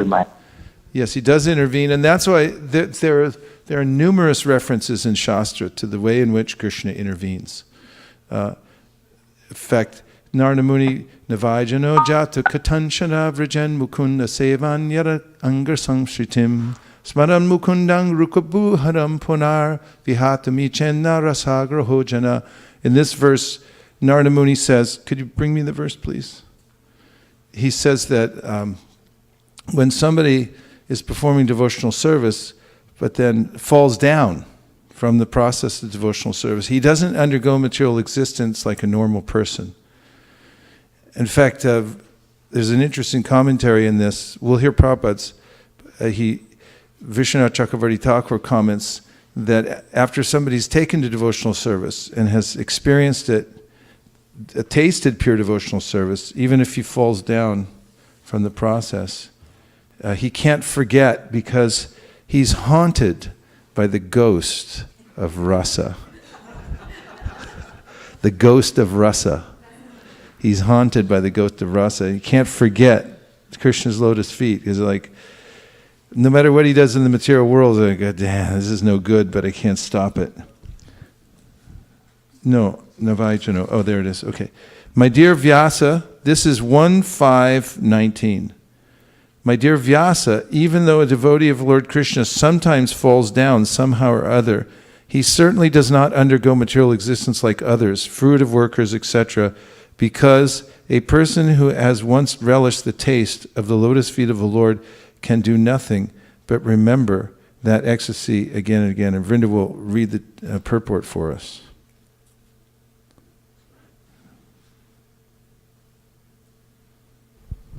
A devotee of the Lord automatically becomes uninterested in the enchantment of material existence because he is rasagraha, or one who has tasted the sweetness of the lotus feet of Lord Krishna. There are certainly many instances where devotees of the Lord have fallen down due to uncongenial association, just like fruitative workers who are always prone to degradation. Keep a list. Uncongenial, write it down. But even though he falls down, a devotee is never to be considered the same as a fallen karmi. A karmi suffers the result of his own fruitative reactions, whereas a devotee is reformed by chastisement directed by the Lord himself. Read that again. A karmi suffers the result of his own fruitative reactions, whereas a devotee is reformed by chastisement directed by the Lord himself. This is an important point in answering your question, Abhijit, because although it may seem that the Lord is not intervening, that the karma is coming back in, it's different. Because Krishna has taken personal control from the surrendered soul. Even though he or she may fall back down into Maya, Krishna then is giving them a special dose so that they'll come back to devotional service. I'll prove that in other ways. Please go ahead. The sufferings of an orphan and the sufferings of a beloved child of a king are not one and the same. An orphan is really poor because he has no one to take care of him, but a beloved son of a rich man, although he appears to be on the same level as the orphan, is always under the vigilance of his capable father. A devotee of the Lord, due to wrong association, sometimes imitates the fruitative workers. The fruitive workers want to lord it over the material world. Similarly, a neophyte devotee foolishly thinks of accumulating some material power in exchange for devotional service. Such foolish devotees are sometimes put into difficulty by the Lord himself. As a special favor, he may remove all material paraphernalia. By such action, the bewildered devotee is forsaken by all friends and relatives, and so he comes to his senses again by the mercy of the Lord, and is set right to execute his devotional service. In the Bhagavad Gita, it is also said that such fallen devotees are given a chance to take birth in a family of highly qualified brahmanas, or in a rich mercantile family. A devotee in such a position is not as fortunate as one who is chastised by the Lord and put into a position seemingly of helplessness. The devotee who becomes helpless by the will of the Lord is more fortunate than those who are born in good families. The fallen devotees born in a good family may forget the lotus feet of the Lord because they are less fortunate, but the devotee who is put into a forlorn condition is more fortunate because he swiftly returns to the lotus feet of the Lord, thinking himself helpless all around.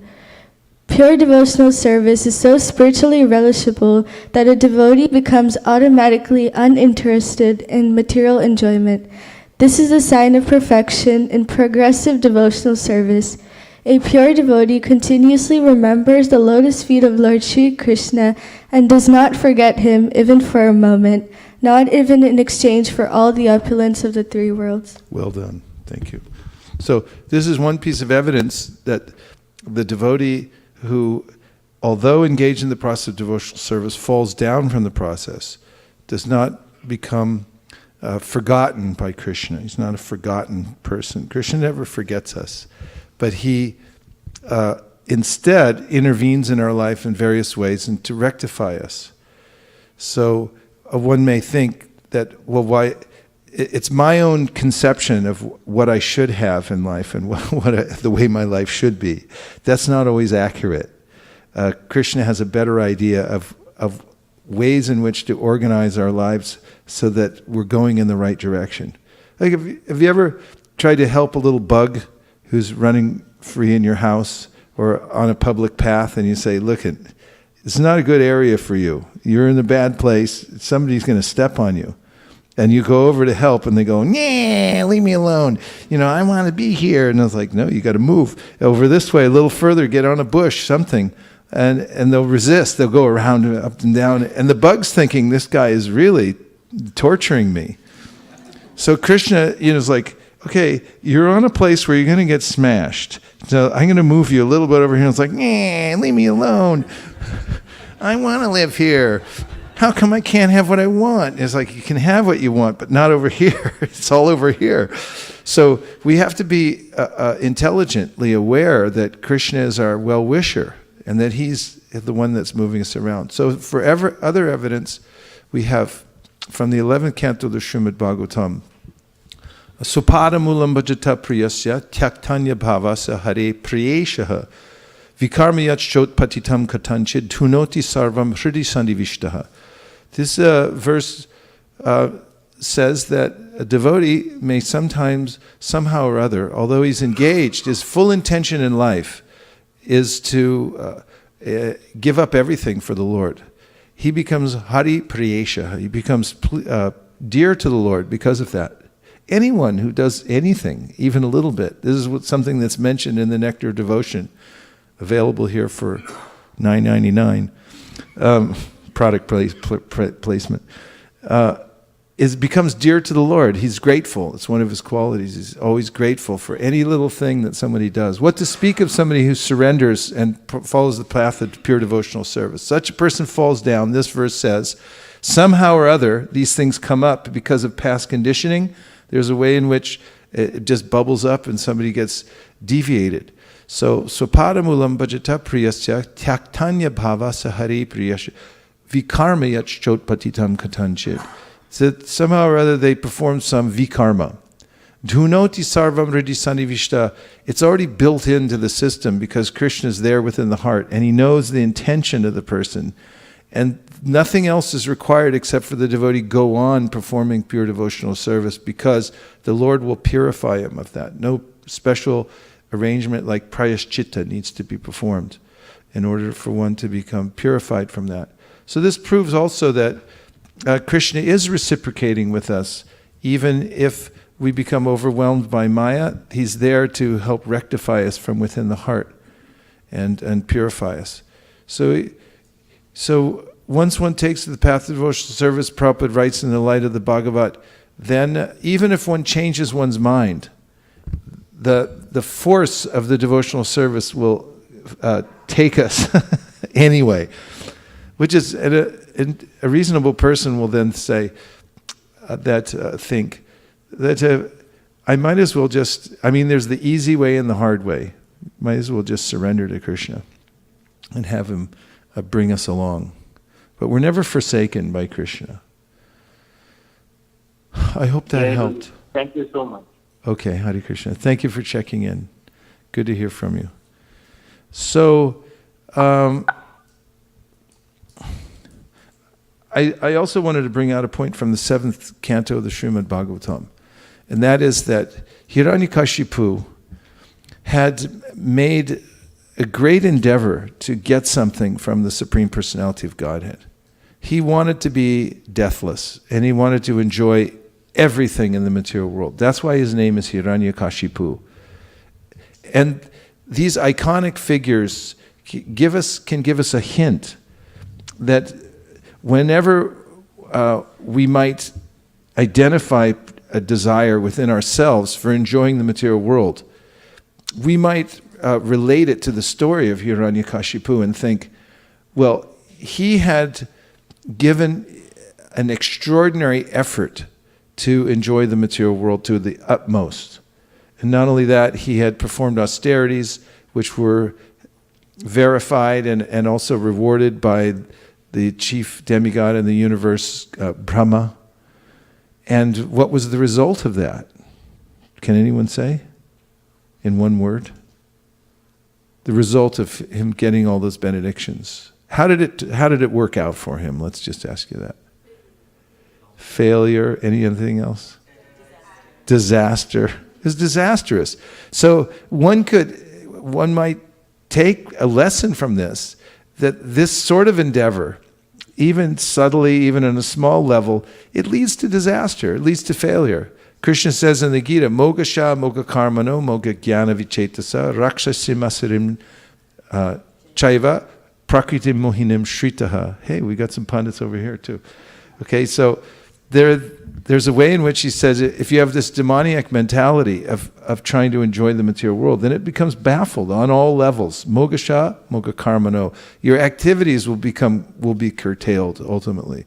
Moga Jnana Vichetasa. The knowledge that you try to wrench out of the material world, to demand answers and so forth, that will be distorted. And because they've taken shelter of this demoniac mentality. So the purpose of these examples is to show us that there's no recourse other than pure devotional service. Now, one of the very interesting points that is made here in the 7th canto of Srimad Bhagavatam is that when Hiranyakashipu asked for this benediction, Brahma concedes, he gives it to them. He gives them what he wants. But there's a warning there that don't try to take things that you can't actually enjoy peacefully. Don't ask for benedictions that will actually burden you. So one might analyze this and see, what am I asking for? David Byrne from Talking Heads once said in his song, Burning Down the House, none of you have heard it, but it says, there's a lyric in there that said, watch out, you might get what you're after. That's one of the refrains in the song. Watch out, you might get what you're after. So this is similar. There's a parallel here to the living entities. You may ask for many things, but watch out, you might get it. Can you handle it? Don't ask for benedictions that you can't handle. And if you go carefully into the subject matter and you study the Srimad Bhagavatam, in detail, you'll find out the only thing we can really handle is pure devotional service, that benediction. If you ask for other benedictions, they won't sit well with you. Be like the princess and the pea. There's a story about the princess and the pea. Who knows the story? Okay, tell us. Go ahead, just do the best you can. So there was a princess. Hold it a little closer. We want to hear this. There was a princess, and I don't remember the exact story, but she slept on. You can call a friend if you need to. Okay, go ahead. Do the best you can, and they'll help you out with the princess and the pea. One day she slept, and I think her one of her relatives kept like a pea under the mattress. Well, there's a little before that, right? Because the princess, you know the story? Okay, tell it. Give it to Shraddha. She's a grown-up kid. Okay, go ahead. No, but these stories are very instructive. They're important. So here it is. So this is the story of a prince who wanted to get married to the softest person in the world. So they went about looking for it, and then they finally found a princess. And the test was that she was put on top of many, many mattresses, and they put a little pea pod right underneath at the bottom. And she said the next day that she was not able to sleep because of the pea. But they were testing many people, right? And Yes. some of them, no problem.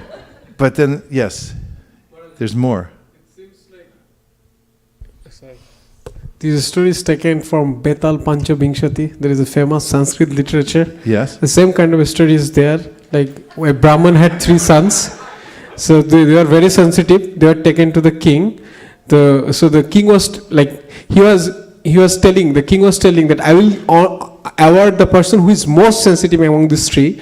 So he was testing their sensitivity. So when they were eating, one person was telling, this rice is very smelly. I feel like the smell of ashes from this rice.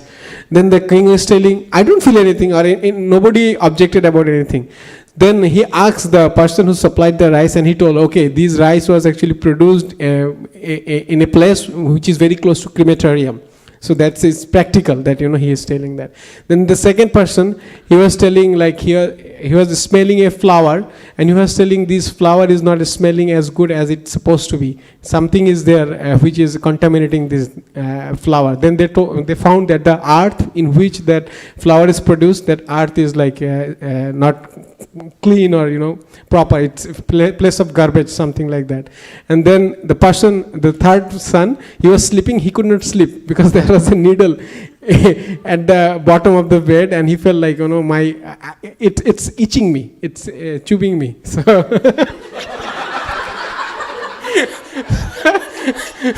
so the king finally awarded the third son the most sensitive award, because he directly perceived it, like the person was feeling the pain. The other persons, they can have known those information from someone, or made some fabricated story, but that was personally experienced. So I think that Princess and Pea story is copied from that Betal Panchabhingshati story.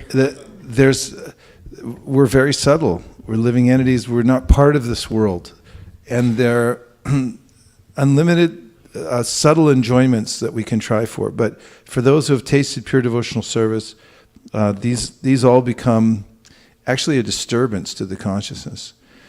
And in the story of the Princess and the Pea, when they're testing to see who's qualified, the various candidates, I may be making some of this up, but it works anyway. They come sleep on the mattress, they don't feel it, but the actual princess, they don't know the pea's there. And under a stack of mattresses, then she's tossing and turning, and the next day what happens? There's something underneath there. So this indicates the delicacy of the body of the princess. So in a similar way, we're very delicate. And when we become refined in our consciousness, when our consciousness becomes refined, there's a way in which the subtle desires for material enjoyment become very disturbing to us. And so we can't be satisfied by any amount of interaction with the material world, even the fine arts.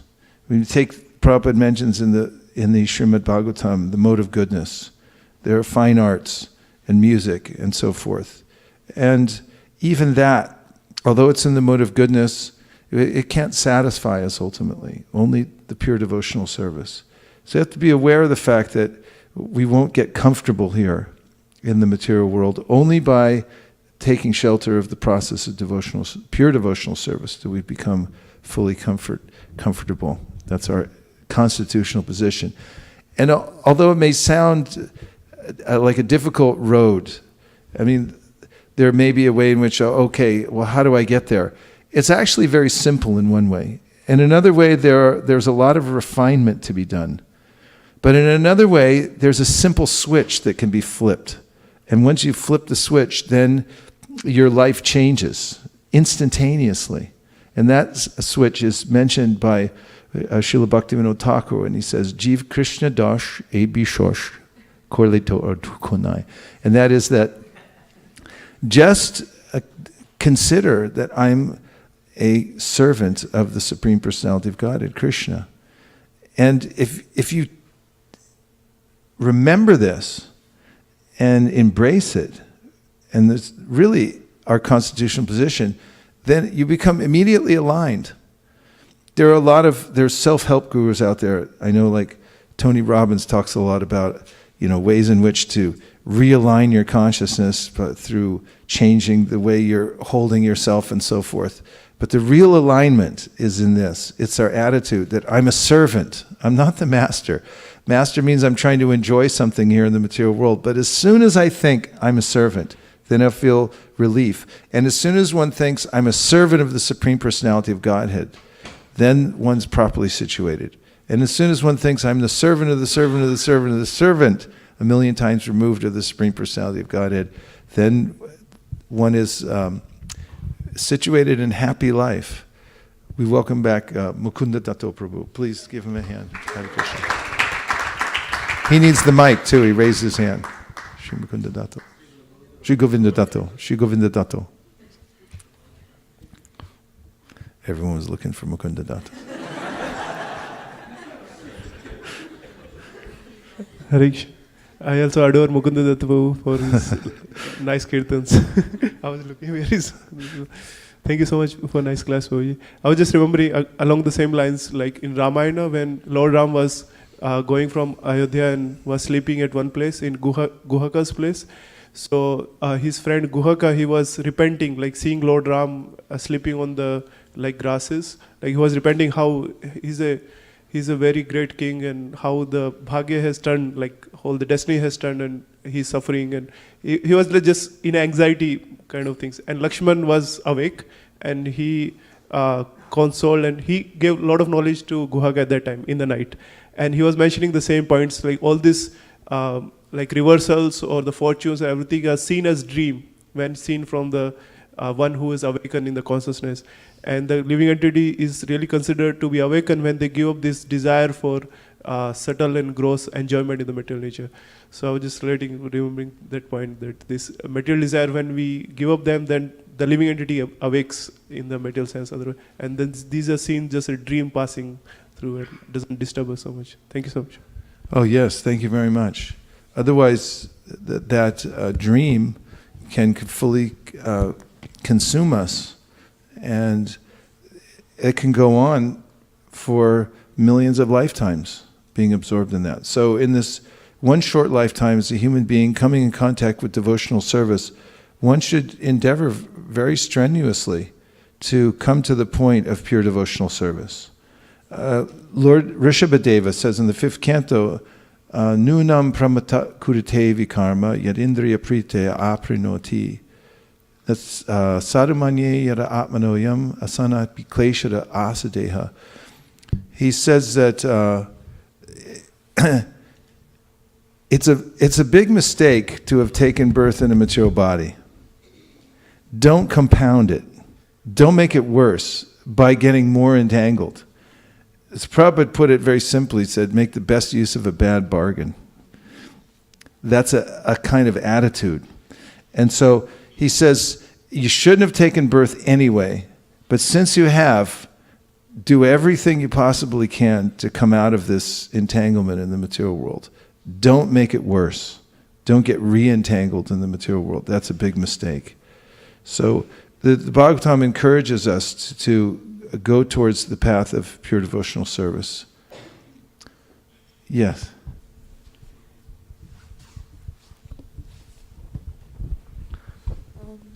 Hare Krishna Maharaj, I had another point from the Ramayana, is when Vibhishan, Ravan and Kumbhakaran, they were asking for boons.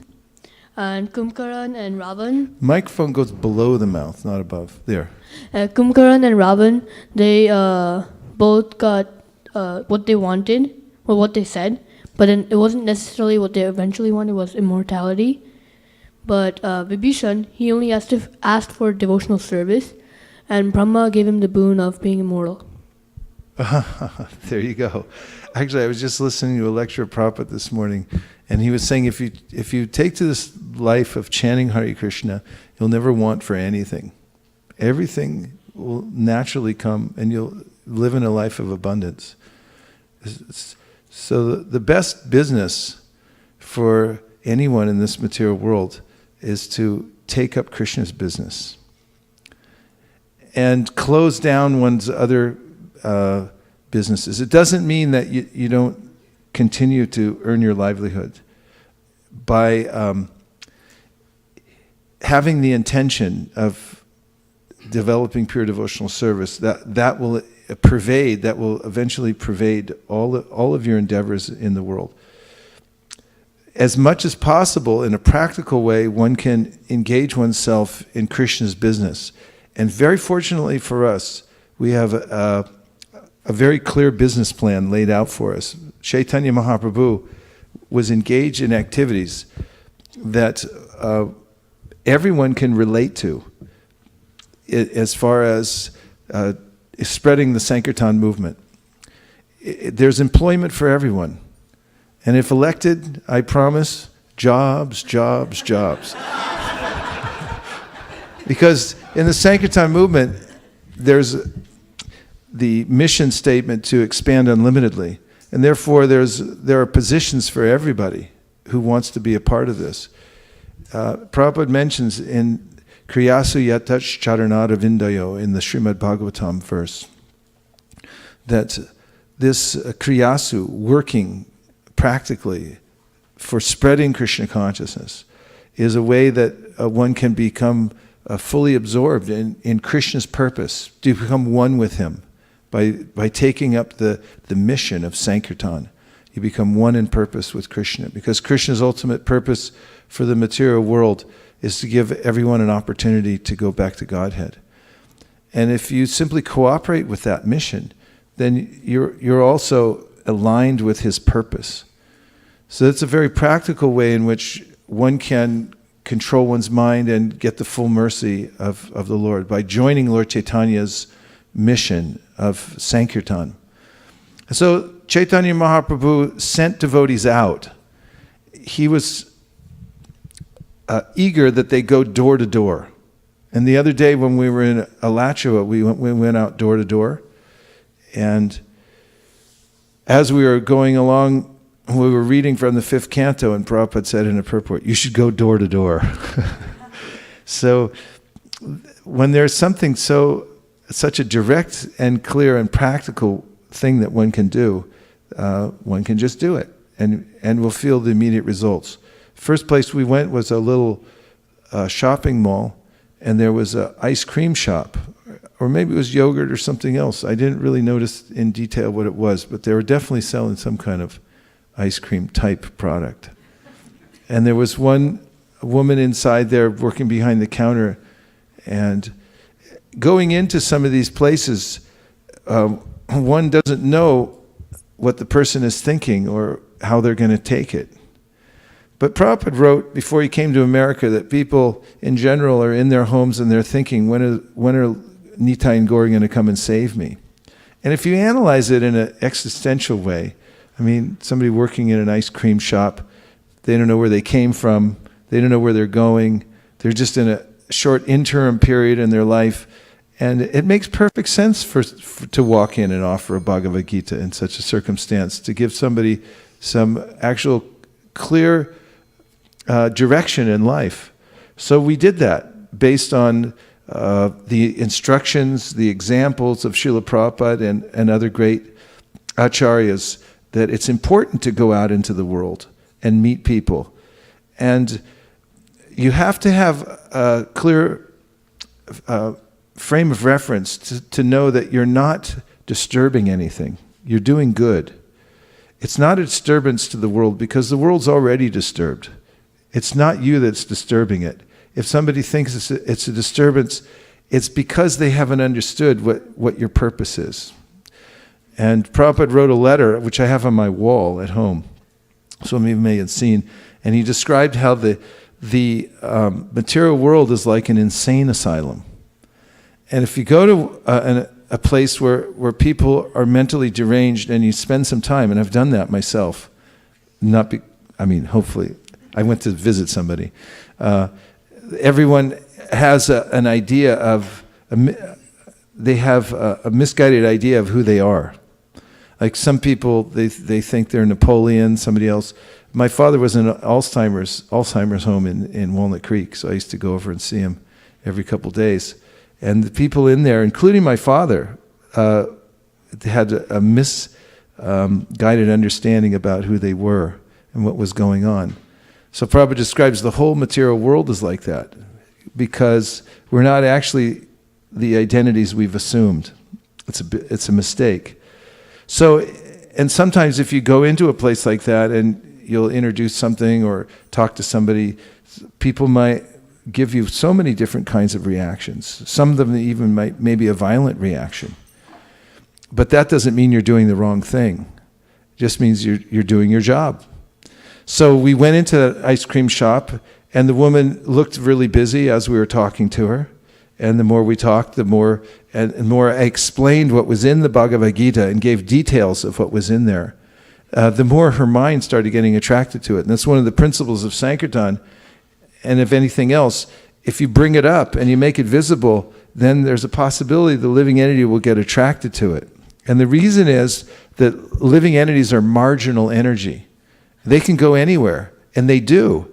And it's all because of external influence. So you get to be the influence, but you're bringing your influence by the order of Sri Chaitanya Mahaprabhu.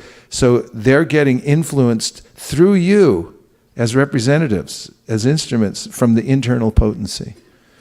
So as I explained the Bhagavad Gita to her a little bit more, she started slowing down what she was doing because she was trying to look busy. And I saw a bumper sticker that said, Jesus is returning, look busy.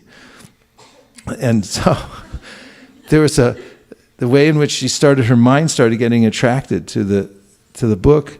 And then as I told more and more and more, it turned out she had a spiritual side to her, and she ended up buying that book and giving it a significant donation, and then chanting Hare Krishna and so forth.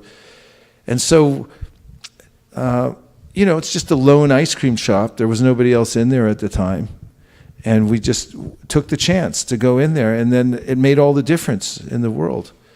So this activity of Sankirtan is a transcendental activity. It's a spiritual practice that you engage in, that you bring all of the philosophy of Bhagavatam and Bhagavad Gita to bear, and you go out and you enact it by giving people an opportunity to take to Krishna consciousness, asking them to chant the Maha Mantra and so forth. Yes, Malini. Puji, to your point, you were saying that how Nita and Chaitanya actually, they're waiting for Nita and Chaitanya to come and save them. Last Saturday when we went door to door, we met some South Indian couple. The husband was an IIT and very highly qualified.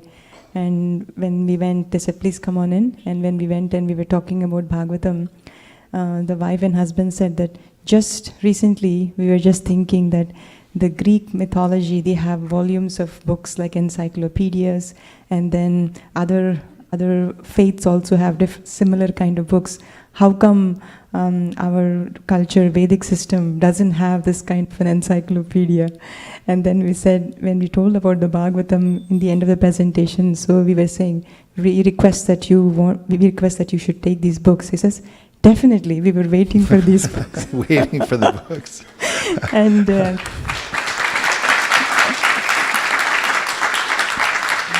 and we said that it's $250 is a suggested donation for printing and shipping. Anything over that, whatever you want to donate, it's up to you. And then he said, definitely we want to donate, and he gave $400 for a Bhagavatam set. But as you said, they were waiting for these kind of books. And their daughter, she when we asked them to read the books, just an introduction after the installation, they were reading it so fluently, so we could understand that they were avid readers. And the daughter took one canto, the 8th canto, and she said, Mom, I bet that I will finish this in one day. So it was so nice to see that they were waiting for these kind of books to come to them. Yes. So this is the kind of life that we've been given. It's a blessed life to be able to follow in the footsteps of the pure saints and acharyas, and to have a system that is clearly chalked out for us to follow every day, and therefore we can see if we're following or not following. And then also we have a livelihood, and the best livelihood of all is to give oneself fully to expanding the Sankirtan movement. Take responsibility to do this. Responsibility is a kind of austerity, because it's uncomfortable to have to step up and be the one who made a choice.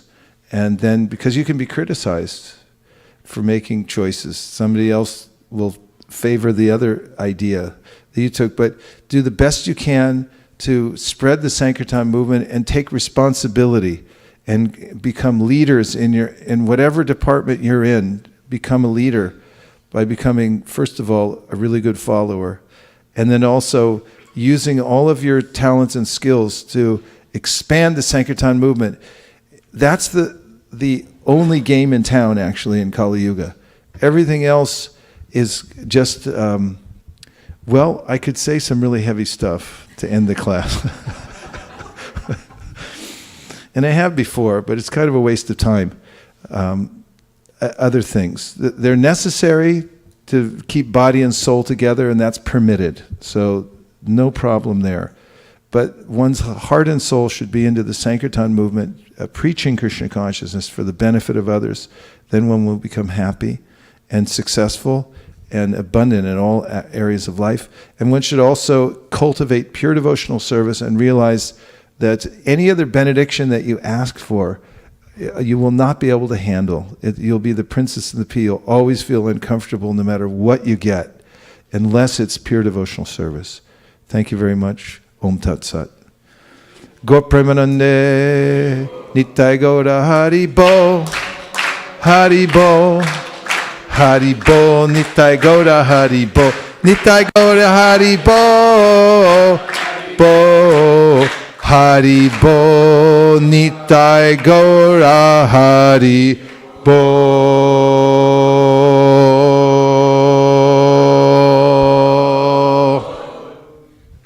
Vanchakalpadrvishcha kripasnabhevacha patitanam pavanibhyo vaishnavebhyo namo namaha.